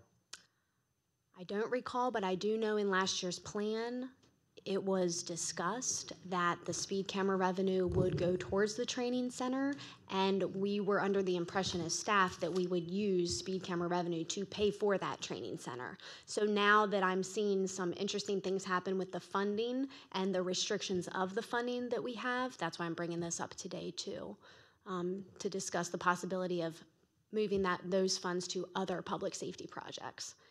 And using tax-supported bond. I originally thought it was for to fund safety projects. Yes, the revenues from the speed cameras can be used for any public safety purpose, even including operating. So we are certainly covered with all of the expenditures that we have here at the county, whether operating or capital, where we won't be in any sort of. We have to be sure that we can afford the operating cost in future years. Yes, that's true. Revenues from the cameras decrease. Yes, that's true. Another challenge last year was that the training center went from a $5 million budget in the CIP to an $11.5 million budget in the CIP with the assistance of that speed camera funding. So the project, short of $500,000, doubled in 1 year. You will be getting change orders for additional design as well.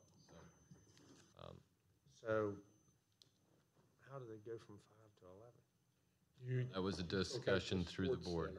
Yeah. That was a discussion through the board last year. Now it's back to what amount? It's still at 11.5. 11.5 million. It's remained the same from last year's plan. Okay. This is just the first, we'll go over this again. This is the first reiteration of, the CIP budget. I wanted to bring that up because it has been a topic of discussion in the past. So if that's not a possibility, we'll have to discuss that further and how it will affect other projects. We have a limited time. Sorry. Do you want me to? We can possibly come back if you. Yeah, I would say, because we're running about an hour behind, and out of respect to other folks, I'd like to go ahead and break Okay. at this point, but very Sure. informative, and then we can proceed. Sure, we'll pick back up. Come back later today.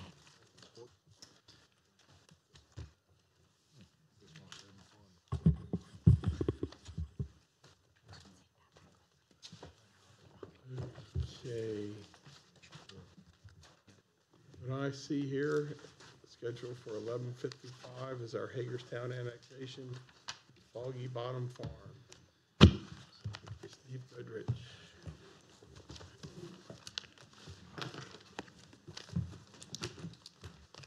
I was going to say good morning, but it is afternoon now. I have the next 3 items on the agenda, and I know you're pressed for time. You have something important to do when the meeting's over. I can compress. I have presentations for all 3 of these items, but I can kind of cut that really short and focus on just the motion for each one of them. You have all of the information that I would talk about in your agenda material. It's all written down on the paper. So if that's what I'm planning to do, unless you want me to spend more time discussing each one of them. I do want to take a minute for each one to focus on the motion that we need for that item. Is that how you'd like to go Okay with forward? that suggestion? Yeah. As long as we get to ask a couple of questions. And then if you, yeah, of course, if you have questions, I can answer them, but. We're Okay. no by diminishing the importance. No. So the commissioners have questions.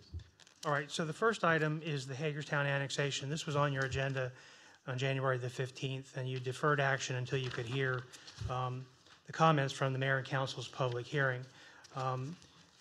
This comes down to making a decision on whether you believe the 2 zoning categories are substantially different. And then if it's a yes on that, then you want to make a decision about express approval. That's really what is here for you. The mayor and council extended their the public record for that hearing till February the 15th, specifically to give you the time to address this issue. So what you need to do is decide yes or no on substantially different between the 2 zoning categories. And then if you decide yes, you should make a decision on express approval, yes or no. You want to ask some questions, or you have all the material in your agenda? If you want me to go to something specific, I can do that.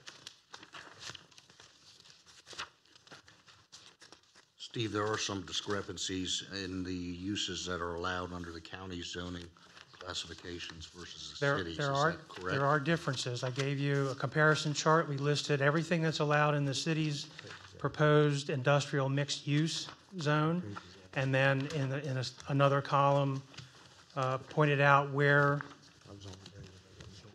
those uses are allowed in the county district and identified the ones that are not allowed in the county district. We came up with a total of 18 individual uses that are allowed in the city zone and not allowed in the county zone. Please understand that just the sheer number of differences is not necessarily an indicator that of substantially different. You need to look closer at the actual uses that are not permitted. The ones that aren't that are allowed in the city zone that are not allowed in the county zone are more in the nature of social assistance. There's nursing homes. You have veterinary clinics and that sort of thing that are allowed in the city zone. The I, industrial mixed use, that are not allowed in the county's office, research, and industry. I also want to point out that there's a mistake in the agenda. I said in the last meeting that the city did not intend to annex that portion of Professional Boulevard and the bridge. That is incorrect. They do intend to annex that area, but they don't intend to build it or maintain Professional Boulevard or the bridge. And that was a subject of your letter of concern to the mayor and council to be entered into the record during their hearing. So that hasn't changed. They do not intend to, they do intend to annex the area, but they don't intend, unless things have changed that we don't know about it, they don't intend to build it or maintain it. Could you explain maintaining? Are we talking about like plowing the snow, for example? They don't intend. That's my understanding at this point. No snow plowing, no resurfacing if it needs it, no repairs of potholes and that sort of thing. Mr. Bachmiller from the city of Hagerstown is here. If that has changed, I'm not aware of that. But And to tie into that, the stormwater management pond.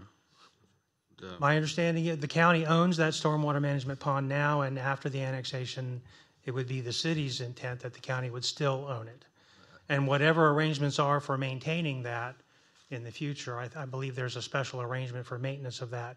That would continue. I'll identify myself for the record. Steve Bachmiller. I'm the zoning administrator and development review planner for the city of Hagerstown. Please keep in mind that the mayor and council have held their record open until next week in order specifically for this body to follow up on this discussion. Normally they would keep the record open for 10 days. They kept it open longer as a courtesy to this body. As a result, because the record is open, they have not had any discussions or deliberations since the hearing. So nothing has changed in those 10 days because we're still technically in the hearing process. So since you're talking about roads, and I think I asked the question the last time you were in, Chief's property, did they sign the annexation agreement? Chief is not involved in this annexation. Well, yeah, well, they would be if they signed an annexation agreement and this becomes contiguous. That means the annexation will go on over into Chief's property. I am talking a little bit out of school, but I don't believe there's currently an annexation agreement for Chief at this time. There would be a need for them to annex should they require public water and sewer services at some point in the future. But I'll say clearly that I am making an educated assumption of our records, but I don't believe there is a pre-annexation agreement currently on file for the Chief property.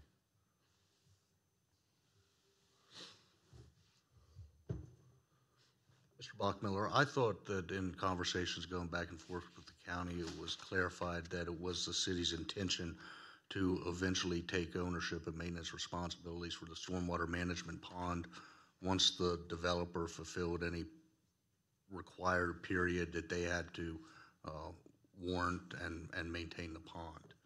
Is that correct? Or there have been discussions along those lines, but nothing official has been determined that I'm aware of. To make sure I'm understanding this request, they're just asking for the express approval. So if we don't give the express approval, it's still going to be annexed to just under the 5-year restriction. If we do give express approval, then the city is going to be using what their zoning is. So so the county, we're really not involved in it. It's going to get annexed, right? It's just, are we going to say, hey, is it express approval, or is it not because of the zoning? They may walk away from it and not annex it. The mayor and council, as my understanding, plans on annexing the property and respecting whatever the decision is of this body. Whatever you decide of your various options, the annexation will be moving forward. So your description, I think, is accurate. If I could add a couple of things that I think might help your discussion here as far as how much weight you give this issue. The express approval process is for a period of 5 years. And also, the state law says is that if you don't give express approval, development that is substantially different than what the county currently permits cannot happen, again, unless they come back to this body, would be my understanding. So then you need to weigh the question of, in the next 5 years, what is the likelihood of this property being developed by the time you get the roads, the infrastructure in, et cetera? And then if so, if there is development within the 5 years, what is the likelihood of that relatively small percentage? I'm thinking probably, 20% of the uses that don't match up might be proposed within the city. So that is going to be something that I think I would suggest that you take into account when making your deliberations here. Because a lot of the things that are currently permitted in your ORI district are also permitted in the IMU, and those developments, all those types of developments could go forward. One thing I also have for the record, if you would like, and I can distribute them, is a letter that we received from the Secretary of the Maryland Department of Planning. It's their assessment that the two zoning districts are substantially the same. Of course, you're not bound by that, but I just thought I'd let you know that the State Department of Planning has weighed in, and they viewed them as being consistent with one another.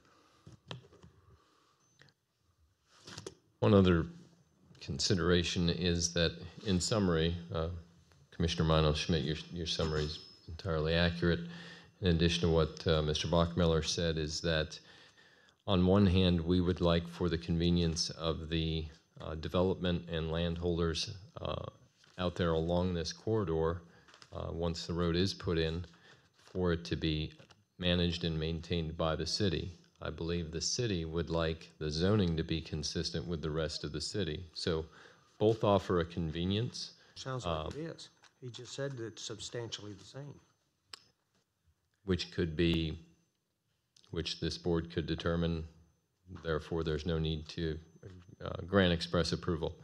What I'm saying to you is that it would be convenient if we could find a resolution, perhaps at staff level, to bring to you, or of course you don't have another meeting next week, that would help us both resolve this for the development of the community out there of Mount Etna, so that it could be best served to raise the tax base and grow the way the city and the county would both like to see it grow, with some type of cooperative agreement moving forward. I'd like to see that, We're Rob. waiting on a tax base from Yale Drive. So the one question I have here, so I'm looking at this to make sure I understand this properly. Geez.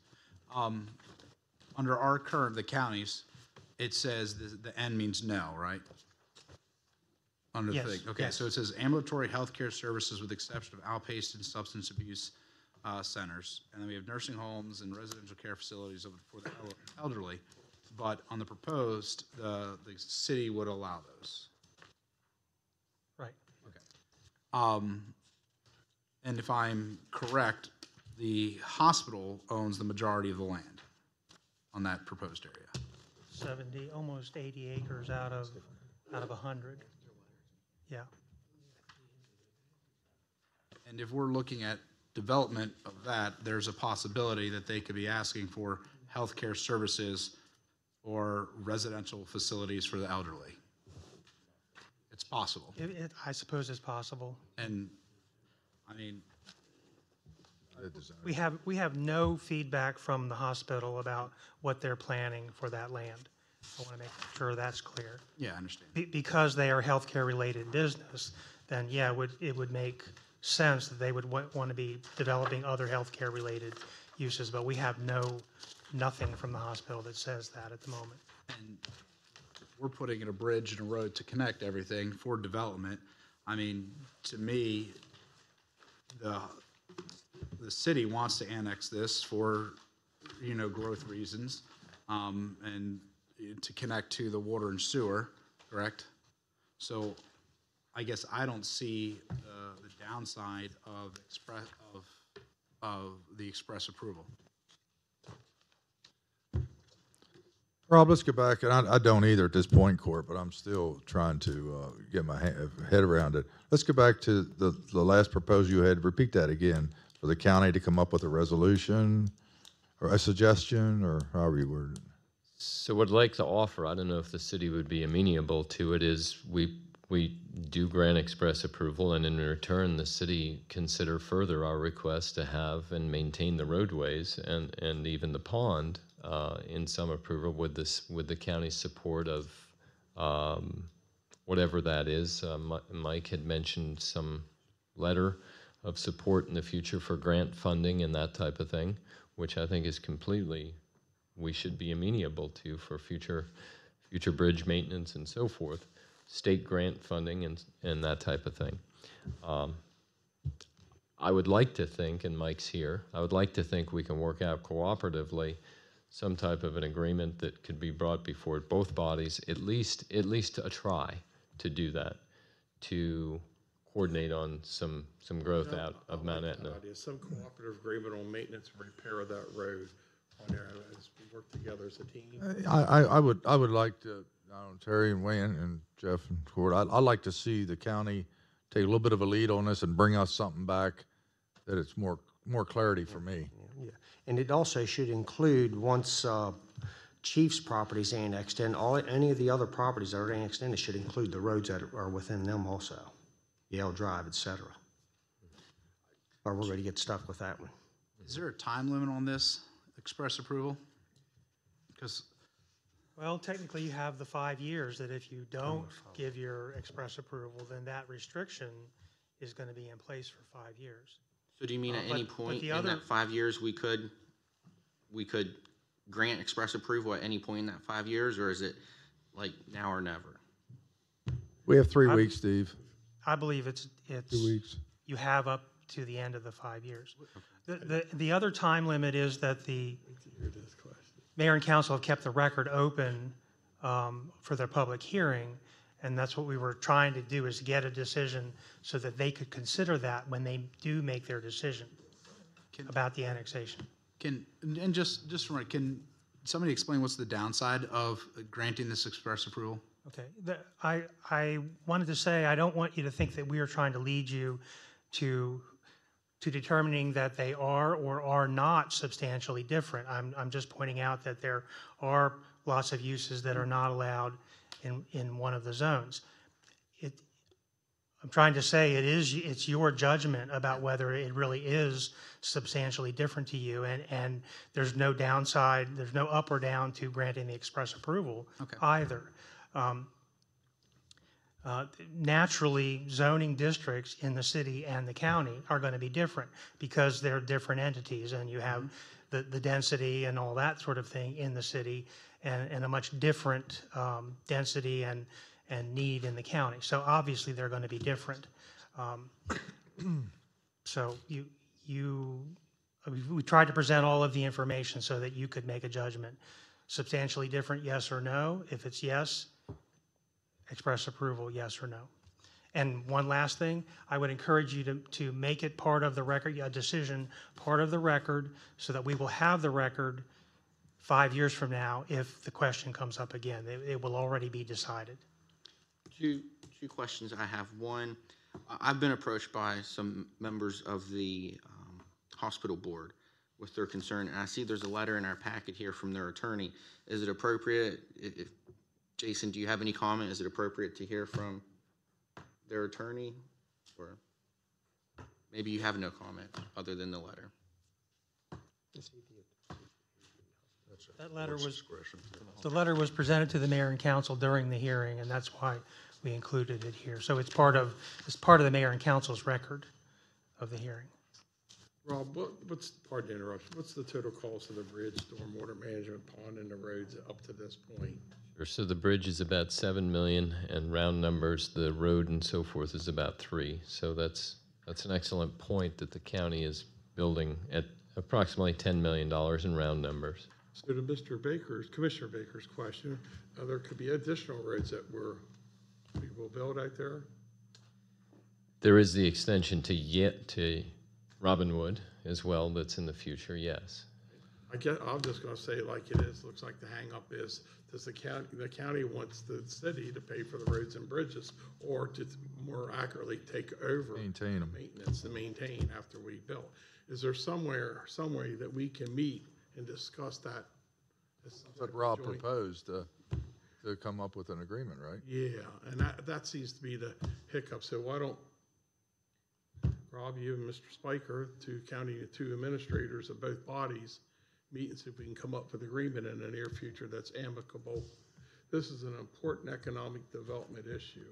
Started with some of us 2010 or sooner. This is a major project, not just for public safety from Eastern Boulevard to the hospital, but next to one of the largest, best community colleges in Maryland to bring economic development, high-paying jobs. So I want us to look like that we're working as a team. So I'd like to follow up with your suggestion and Mr. Spiker for the meet and see what type of proposal that we could come up with. So would it take?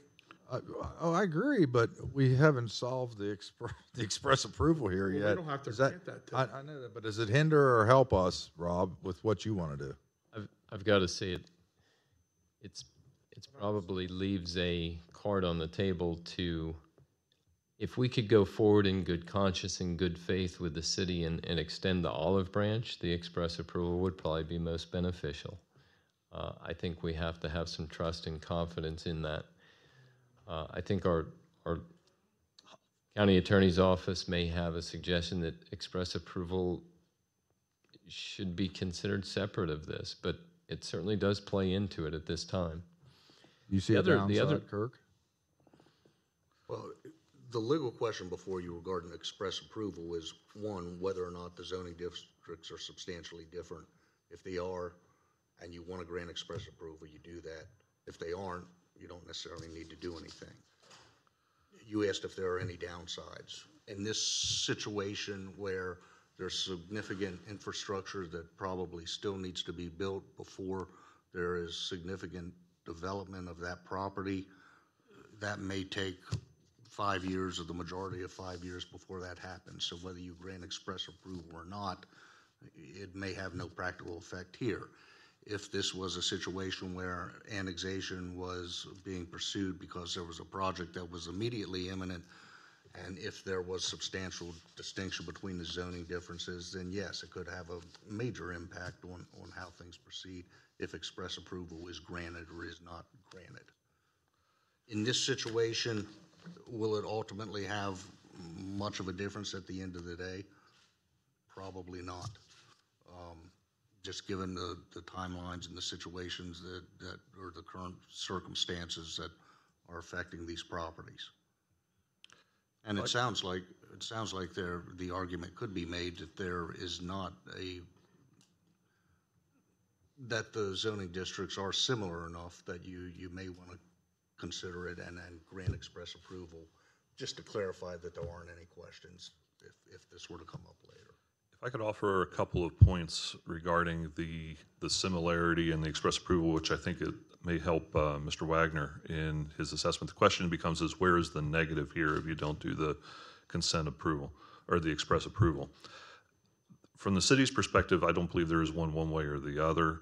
And then amongst yourselves as another party, that's something that you would have to weigh for yourself. The only negative that I would see is if you do not give express approval, then the hospital property, should they be moving forward to develop that property within the next 5 years, it puts kind of like a little asterisk on the zoning. The 80% or so of the uses that are comparable between the two, they would be able to move forward with, but they might run into a situation where there might be a use that our IMU zoning would permit, but because it's not compatible with the existing county zoning, they would need to come back to this body to try to move forward with that at a later date if the express approval. That's the only real direct negative that I see. But that's really a negative on the part of Meritus and their ability to move forward with development of their property for uses that are within our zoning ordinance, that small portion, or not so small portion, that aren't ones that are permitted currently in the ORI. I don't know what I see on this zoning. I'm not real concerned. I don't have a big problem with express approval. Well, again, I want to know who's going to maintain the roads. Right. Randy, I sat here, I don't know, 8 or 10 years ago, and we dealt with the chief property. The taxpayers have probably $15 million in that road. We have nothing to show for it. Gotcha. We're going to be resurfacing the road, it looks like, before see any development there. We could have had the bridge over the Antietam Creek. We had a $10 million earmark on McCoskey's table. She said it would come to the county if the county were to purchase that property. And that would have been the start of the bridge over the Antietam, a road all the way out to Robinwood. That should have been the first leg. But we didn't do that. They decided, Chief bought the property, and then the taxpayers put in Yale Drive. And that's a nice road, don't get me wrong, but. I'd like to see the two administrators get together My and talk. We don't need to do it today, 2-3 weeks from now would not make a difference. So the point is, I want to know when the taxpayers are going to get their I understand, Terry. return on their investment. Maybe there's some shared costs on the maintenance of the road that we can work out that would. If we do express approval or not, right now, we build the road, we're still maintaining it. Correct. So if they annex it or not. What if we don't build the road ever? But what I'm saying, if they annex it or not. You heard testimony this morning. But if we annex it or not, we're still maintaining the road. What if we don't build the road? And let the city annex up, and I don't mean that, I'm just talking hypothetical. I think as in any good dialogue and compromise, there's room for both parties to win or lose. And I think if we compromise, we can both win from it. And I think that's how Mike in the city feels. I think we're okay with express approval. I think you let Rob in the city, because we're not really created no huge issues here, and see if we can do what you want to do, Terry and I want to do, is not us do all the work on the roads and bridges. And that lady in citizens' participation this morning, she made some valid points that She did. I've never heard brought to me directly. I think it's important to consider who will maintain that property. We don't really have a comprehensive plan in the sense of how we annex properties in it. It gets convoluted. I've heard many times that, the city of Hagerstown looks like an octopus, the way it just branches out into different communities, and that's fine, but there needs to be some consistency, I think. And I really think that's the downfall here. That's the big downfall when we annex the properties. And I understand it may happen at 5 years down the road, and they can do what they want to with it. And I want the city of Hagerstown to make some revenue. You need to grow. We want to grow as a county too. Obviously not our borders. We can't grow in that aspect, but that's a way for you to increase your revenue, and that's important for the city of Hagerstown. But it creates a lot of convoluted gray areas in the county for who maintains what. And then we've seen, I know in the last term, we had issues with roads in Hancock and issues with roads in Smithsburg as to who owns that and who maintains it, and nobody knows because through time it's lost. And when we don't have a good policy of how we annex property and what we're responsible for, we run into issues down the road. So this could create an issue 20, 30 years down the road when none of us are on the board, and we need to repave that road. And I hope that road gets a lot of wear and tear, because that means, buildings are being built, people are going to and from work at that site. That would be a good thing. But for me, I think they go together. But even if we don't give express approval, they can still annex it. It's just that they stay under the same zoning that they are currently, so it's not going to stop the annexation. So it just stays. But who says we're going to build a road then? And Randy, if you want to make the motion. I'm just asking for 2 weeks for two administrators to get together as a team. I'd like to give that approach a try. I think that's a great approach. We can come back and readdress it. I see nothing wrong with there. That's collaboration, shown partnership. So I think that's a positive step. Oh, I think we all agree on that. Or are we going to agree today for or express? Are we going to make a? I'm not ready to. If I vote today, it's no. I'd like to see those two join together in partnership and come back with some type of plan, and we can decide. And I just want to make one thing clear when it comes to the issue of roads. The way the annexation plan is written, if there's any, other than the road that's part of your capital plan to build through there and the bridge, as the property would develop out, if there's going to be a subdivision road that peels off of that, with the way the annexation plan is written, they would be city-owned streets. So as they would come in through our subdivision process, if somebody's going to take part of the hospital, the Meredith property, and carve it into, let's say, half a dozen lots with a cul-de-sac to access them, that would be ours. I mean, the way it's written, it doesn't expect the county to maintain any public street built in the future. It's just the one that's currently part of the plan. So in other words, this professional has already been subdivided, shown as right-of-way. That's why this road is under question. Future roads are not. Okay, gentlemen, we've come to the point where we need to make a decision. Do you want to vote on it today? Do you want the two administrators to talk, come back within a week or two? 2 weeks, I guess. Thoughts, comments? I think that it's already been decided, but if you guys want to table it for 2 weeks and bring it back after the administrators talk, I'm fine with that. Mr. Spiker, I hate to call you from the audience, but are you okay with that? Please come up.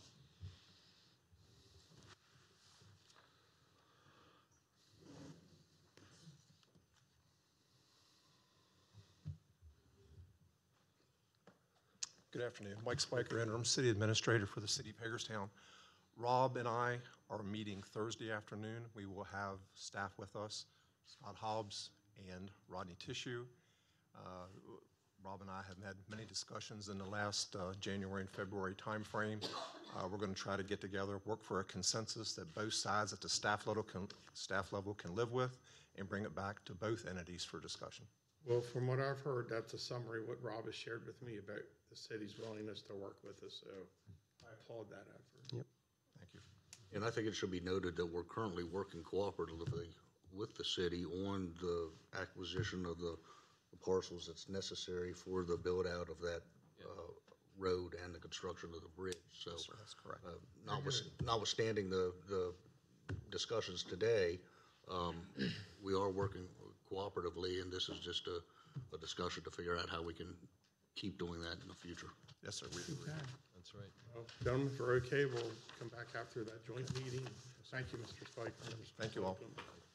All right, I guess Mr. Goodrich? Increased fee paid to Soil Conservation District for administration of forest conservation. And I see a familiar face back there in the audience.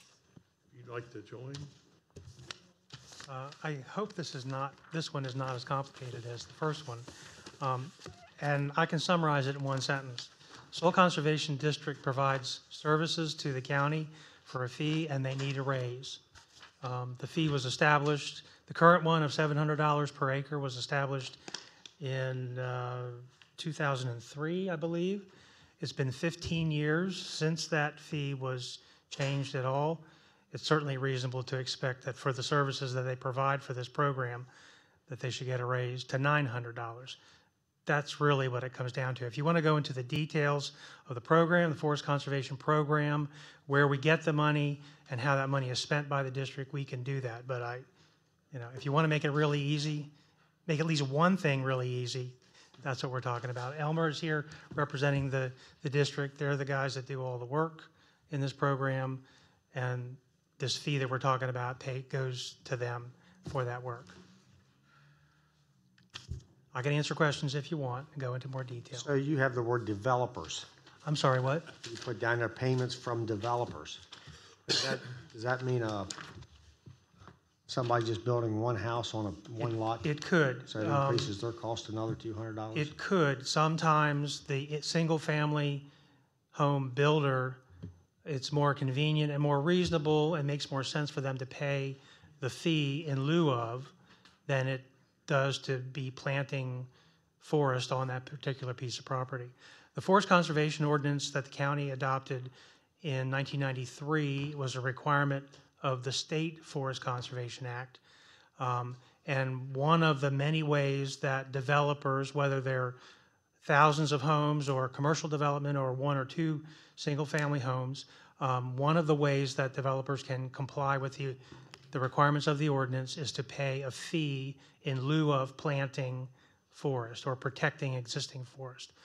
That money, that fee in lieu of money, goes into a fund, and the county is obligated to spend that money on planting new forest or protecting existing forest. Instead of administering that program within county government with county staff, we have an arrangement with the district to do that for us. If I could, just to add to that, we've been doing this program together with the county since 1997. This will be the second time we ask for an increase in the payments that come to us. It does not result in an increase on the developer side or a homeowner side. They would not have to pay more into the fund. That's a fee that's particularly mandated by state. So that was increased some time ago, and the Board of Commissioners approved that. Our role is to continually be involved with these properties. So we have 21 properties that we have worked with the county to place under an easement, either planted trees there and created new forest or protected existing forests. So we're still involved with visiting and monitoring those sites, even the ones that we did in 1997. So our costs are always ongoing. We're committed to making sure that the terms of these easements that the county holds on these properties are met, that these areas remain in forest, that they be maintained. We also go back and do maintenance on those properties, and we use the Forest Conservation Fund for that, but we do not charge additional money on a per acre basis for that. So if we put 100 acres into this program, we're committed to monitoring that essentially forever, but we get a one-time payment that we put into our general fund to fund the Conservation District's operations and do additional conservation measures. So we would appreciate approval of a fee increase. It's been 15 years. But I don't understand you said there was no increase to the developer, so how do you get the $200? Well, it comes from the fund that the county maintains. So this is just coming out of the fund, it's not coming out of the pocket of someone wanting to build a home? That's correct. There's no increase to the developer or the homeowner or anyone. There is adequate funds to make this work. I've shared with Steve a pretty detailed analysis of what it costs to protect an acre of existing forest or create a new acre of forest. And with the current funds the county collects, the county can easily increase this for us to support what we do to make this work. And it certainly will not result in any kind of increase to the community. Yeah, the fee has been set for years, from the developer, the fee has been set for years, and it only changes when the state changes it, and they haven't done that. Also want to make it clear that there are lots of other ways for developers, whether they're mega house builders or commercial developers or 1 and 2 family, 1 or 2 lots. There are many other ways to meet the requirements of the Forest Conservation Ordinance. Paying the fee is really at the bottom of the preferred priorities. Sometimes it makes more sense to pay a fee, but a whole lot of other times it makes more sense to preserve the trees that are on the property or plant something new on the property. And so those are the more preferred mitigation requirements. Paying the fee is the last one. I make the motion to approve, unless there's some other discussion. I second. All in favor say aye. Doesn't work, does it? Jeff, you have a, Yeah, I'm sorry. you got a, Repeat the motion. you got a, We have a motion and a second to increase from $700 to $900. All in favor, say aye. aye. Aye, motion carried. Thank you very much. Thank you. I just wanted to bring out to you, Steve and I are working together on another part of this project we do together to increase the easement payment that goes to landowners. The current payments are very low. They were set in 1997. So we're still looking at data on that. We'll be back hopefully in a few weeks to ask for an increase so that we can attract better properties that have more environmental impact and compensate landowners the way they should be. Please forgive our brief absence from the meeting. We were both complimenting you on what a great job you do. You guys are awesome. Thank you too. very much. Appreciate He you. won. He won to say it, so he won. Thank you very much. Thank you very much. All right, Mr. Goodrich, I think you're here for one more, right? My last one Thank you. for today has to do with a sustainable communities designation for the former Fort Ritchie and Cascade. In 2014, that area, you have all the paperwork in your agenda material as well, including a map of the current designation of sustainable community. In 2014, that area was designated a sustainable community by the state of Maryland. That application was initiated by some board members of the past owner, Penmar Development Corporation. And the application was sponsored by the county commissioners. That's a requirement of the program, is that the local government needs to be the applicant. So that happened in 2014. The designation lasts for 5 years. The designation is intended to provide, to open a door to 12 different state programs that are aimed at revitalization and redevelopment of that community. And so what we're talking about today is renewing that designation so that those 12 or 13 revitalization programs will be available for another 5 years. Of course, some things have changed. The county is now the owner of the property, and you are actively trying to market it for redevelopment. So some of these programs could be beneficial to whoever eventually winds up redeveloping the property. So that's the request. We want your blessing, or if you decide you don't want to go after that, then that's what we need to know. But I need a motion to go forward with the application, because it is, you are the owners. Commissioners hearing the presentation, questions? I have a question. The total number of acres, 1,210, which is roughly double the Fort Ritchie property. So we're also talking about land surrounding. You're talking about the rest of the Cascade community. If you look at it on a map, Fort Ritchie is on kind of the left side or the west side, and everything from Fort Ritchie to the east all the way over to the county boundary is what we're calling Cascade. I realize that that's really Cascade and Highfield, but that's the rest of the area that's being designated. So the benefits of all these programs that are listed on those 2 sheets in your agenda that I took out of the state's webpage, all of those benefits would also apply to development in that rural community up there of Cascade. The county would have to be the applicant for entry into a program for that community or for an organization in that community, but it does include them as well. Any more questions? Terry? Yes. Do we get reimbursed for being a conduit? I mean, is there any? No. Okay, and has anyone ever taken advantage of this program in the last 5 years? To my knowledge, there has not been an application for any of these programs in this area. Ever? How many years have we done? During the 5 years that the designation has been in place. Any other questions, gentlemen? Hearing none, is there direction on how to move forward to submit or not submit the application? I don't see any. Sometimes we have concurrences. I see Susan Buchanan, and sometimes we have staff chiming in down there. What's the cost of being a conduit? That's a good question. Well, we need to renew the application there. So that's basically a grant application. I haven't even seen the renewal application, so I don't know. I know that the original application took several work days to prepare. But once it's done, and then we would just, if there are applicants for these programs, we would have to come here before you and seek your approval to be the sponsor for that application.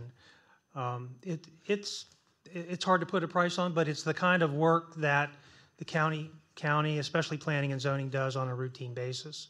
But other than staff overhead, there's no direct cost to the county as a result. There's no of this application program. fee or anything like that. So Or it's if there's a conduit application where the county serves as a conduit, right? There's no fee for that. I'm sorry, I only heard part of it. If somebody made application under this program and the county acted as a conduit, there still wouldn't be any hard cost to the county, right? It would be staff time. And this could involve grants management as well. I want to make that clear. It's planning and zoning and grants management. Commissioners, hearing the discussion, is there any more questions? Is there a motion to submit or not to submit? Then I make the motion to submit. I second. First, there's a second. First and second, any more discussion? All in favor, say aye. Aye. Thank you very much. Thank you. I promise I won't be back today. Okay. Now we will go to Fort Ritchie Cascade Sustainable Communities Designation. We just did that. We just did wanna that one, go buddy. to the request to fund Fort Ritchie Community Center. Thank you for the correction. Good afternoon, Commissioners. Susan Small, Director of Business Development, and I'm here for a request to fund the Fort Ritchie Community Center. My motion today is to move to approve an allocation in the amount of $150,000 for FY 2020 for the Fort Ritchie Community Center. The Fort Ritchie Community Center has requested financial support in the amount of $150,000 from the Cascade Town Center Fund. FRCC is requesting consensus from the Board of County Commissioners to fund the $150,000 towards the center, which is less than previous years. Funding from the Cascade Fund for the past 3 years has been $170,000 per year in accordance with the agreement. So this would have a fiscal impact of $150,000 from the FY from the fiscal year 2020 for the Cascade Town Center Fund. For clarification, the Cascade Town Fund Center was the money that came when the county absorbed, took over the property, correct? Correct. I guess the only question I have, are we obligated in out years to the center? No, this was this current fiscal year we're in was the last fiscal year of obligation by the Penmar agreement, which was turned over when the county took responsibility for the land.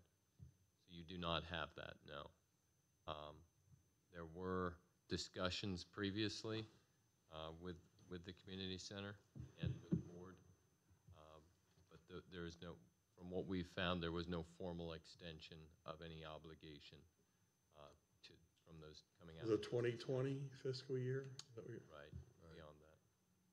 That's not to say the commissioners couldn't stay past 2020, something that's done or isn't. I just think it's important to shore up that facility up there. And if we have to take the money now and earmark it to make sure it's in place, I think for me, I would be ready to do that. And I think we need to take our remaining funds and we've got to figure out how we're going to cut our cost up there. And we've got to figure out how we're going to extend the remaining monies out beyond the timeline that you had provided to us in an email there earlier in the week. Yeah, the commissioners have asked and staff has reported back that the funding for this center at the current, not this center, but the entire property, current rate of expenditure with staff overhead and so it's up there, would go to approximately April of 2020. So that's what we're discussing today, but that's something Well, no, I we consider understand. for the Yeah, future. I need We information. might not on own it, then you Well, never know. I think it's important that we fund the community center, and this is actually a smaller amount than what we allotted in years past. And this helps shore up their budget for the upcoming year that they're working on, just for 1 year. I'd also like to note that that is a subsidy that had been given to the Fort Ritchie Community Center from the Penmar Development Corporation. They also gave an annual allotment in years past as well, from I believe when it was built. And I remember from early conversations right after I joined the board that the reason we set a 3-year time on it is because in 3 years that property would be generating some revenue. There would be people there to hopefully buy memberships, and we're just not to that point yet. So I think it's important that we help out with the community center. So I'd like to make a motion to approve a $150,000 allocation. Gentlemen, have a motion. Is there a second? I'll second it. I have a first and a second. Any more discussion? All in favor of supporting the motion, say aye. Aye. 5-0. Thank you. Okay. Now, gentlemen, I'd like to get back to the front page of the agenda and finish up 3 items we have remaining. And Krista, I believe you have something for the records retention contract. I do. Will you be so kind?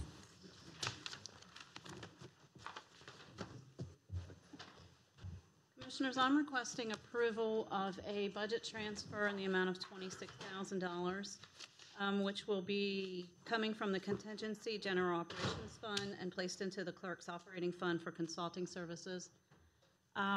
This funding request, this transfer request will be for the records retention policy. which has not been reviewed or completed since 1999, I believe is the last time, and it's required to be done every 5 years. In working with the purchasing department, this project has been bid out, and the bid, there was one received, came in at $26,000. And apparently, at some point previously, the money was in the clerk's budget. At some point, I'm not sure when, it fell out of the budget. So because it's been so many years, we need to start this procedure over and complete. Any questions? Hearing that proposal, is there any discussion or a motion to approve? Make the motion. There's a motion to approve, a second? Okay, I have a first and a second. Any further discussion? Hearing none, all in favor say aye. Aye. Thank you, Krista. Thank you. And next, I believe, we have intergovernment cooperative purchase, extended cab, 3/4 ton pickup. Mr. Bradshaw, thank you for your patience and understanding with us today. Good afternoon, Commissioners.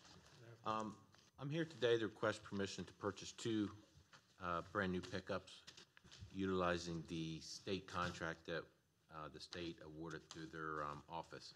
In order to do that, we have to develop a resolution, has to be approved by you to allow us to piggyback onto the state's contract. Like I said, we wish to purchase two pickups. One is a 4x4 3/4 ton extended cab pickup with a snow plow, and the other one is a 4x4 extended cab pickup without a snow plow. The total price of both vehicles is $65,761. Commissioners, any discussion? Okay, yeah, so the funds are budgeted. Yes, sir. Then I make the motion to approve. Okay, there's a motion, a second to approve. Anyone? Second. First and a second to approve. Any further discussion? Hearing none, those in favor to support say aye. Aye. Motion passes. Thank you very much. Next, purchase of buses for the county transit. And again, to you, sir, thank you for your patience. You're not last, though. Still the best, though. Subject before you intergovernment cooperative purchase buses for county transit. Sorry about that, Rick Curry, Director of Purchasing.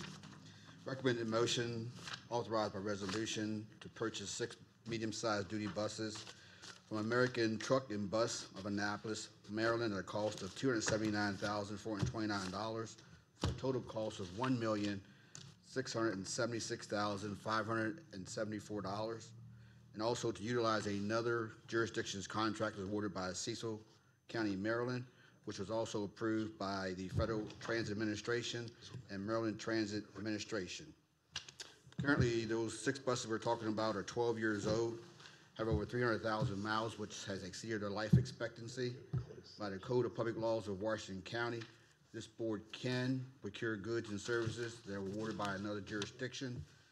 I also have information in there that I believe that if we were to go through the bidding process, we would lose the administrative efficiencies of having to go in and evaluating the bid, writing the specifications, and doing all that work. I have a breakdown of showing the funds are budgeted in Kevin's CIP account, and also tell you the breakdown of what the federal percentage is, the state percentage, and what the local percentage is. We have Division Director of Public Works concurrence, and also alternatives if you decided not to award the bid, and also the quote from American Bus and Truck.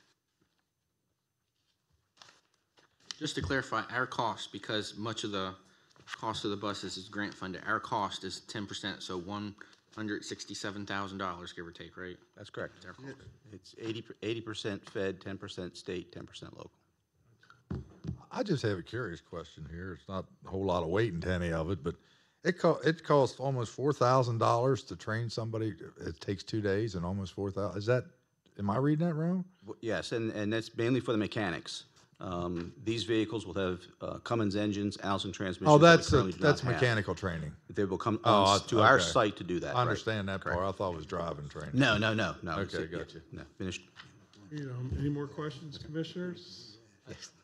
I just ask one for clarification of Kevin. I know the last set of buses, you had some issues after they were purchased and maybe longevity and reliability. Is this the same bus, or have those issues been worked out? The cooperative agreement, the one that's already purchased these buses, have they had good experience with these buses? We actually, the buses you're speaking of, these 6 will be replacing 6 of those. Of these 6 new vehicles, we currently have 2 in the fleet. They are 2015 model years. These are made by the El Dorado Corporation. The ones you're speaking of are made by the Champion Corporation. So they are definitely different vehicles. Same style, but different vehicles. Had good experience with the 2 you have? 100% better experiences than the other 10. Just a quick question. In the previous one, they said that they're going to sell the replaced vehicles will be advertised on Gov Deals. Are we going to try to do that with these? Absolutely. Can I make a motion? Second. Any other questions, commissioners? Motion to approve the resolution, say aye. Aye. All in favor? 5-0. Very good. Thank you. Thank you. And thank you. Rob, do you have something else? Deb is here for Oh, Debbie, I apologize. I didn't see you. Do you have anything from the agenda this morning, or was that just the recognition award? Okay. Hearing that, I'd like the commissioners wish to go back into closed session, and then we recess then to Williamsport tonight, correct? Is that the correct order? Would you care to hear the remainder, take a brief break, or schedule the rest of the capital budget for the 26th? I was having so much fun, Rob. I don't know. I forgot about that. Commissioners, you're Actually, we probably should ask her. I would say reschedule. A long day. We want to give you your due diligence to listen to you. So on Tuesday, the 28th, 26th, I already have an agenda item for that day to bring it back to you for comments or questions, so I can finish up starting on public safety that day, finish the program, and then ask questions, or leave time for you to ask questions regarding the whole program or plan. Commissioners, your favor. What would you wish? It sounds fine to me. That's all right with me. Okay, so we will return. Thank you. In the meantime, if you have questions on what I presented or anything that you see in the plan, please reach out to me. Are you sure? I'm not overturning her recommendation. We need a motion to. Motion to go into closed session. I need a motion to go in closed Make a session, motion. and we'll be at Williamsport tonight for 6:30 for a meeting, and a 7 o'clock National Park Service. That's in down the park, the meeting. That's in the community building. Second for close. Second. Yeah, all in favor, say aye. Aye. Unanimous. Unanimous.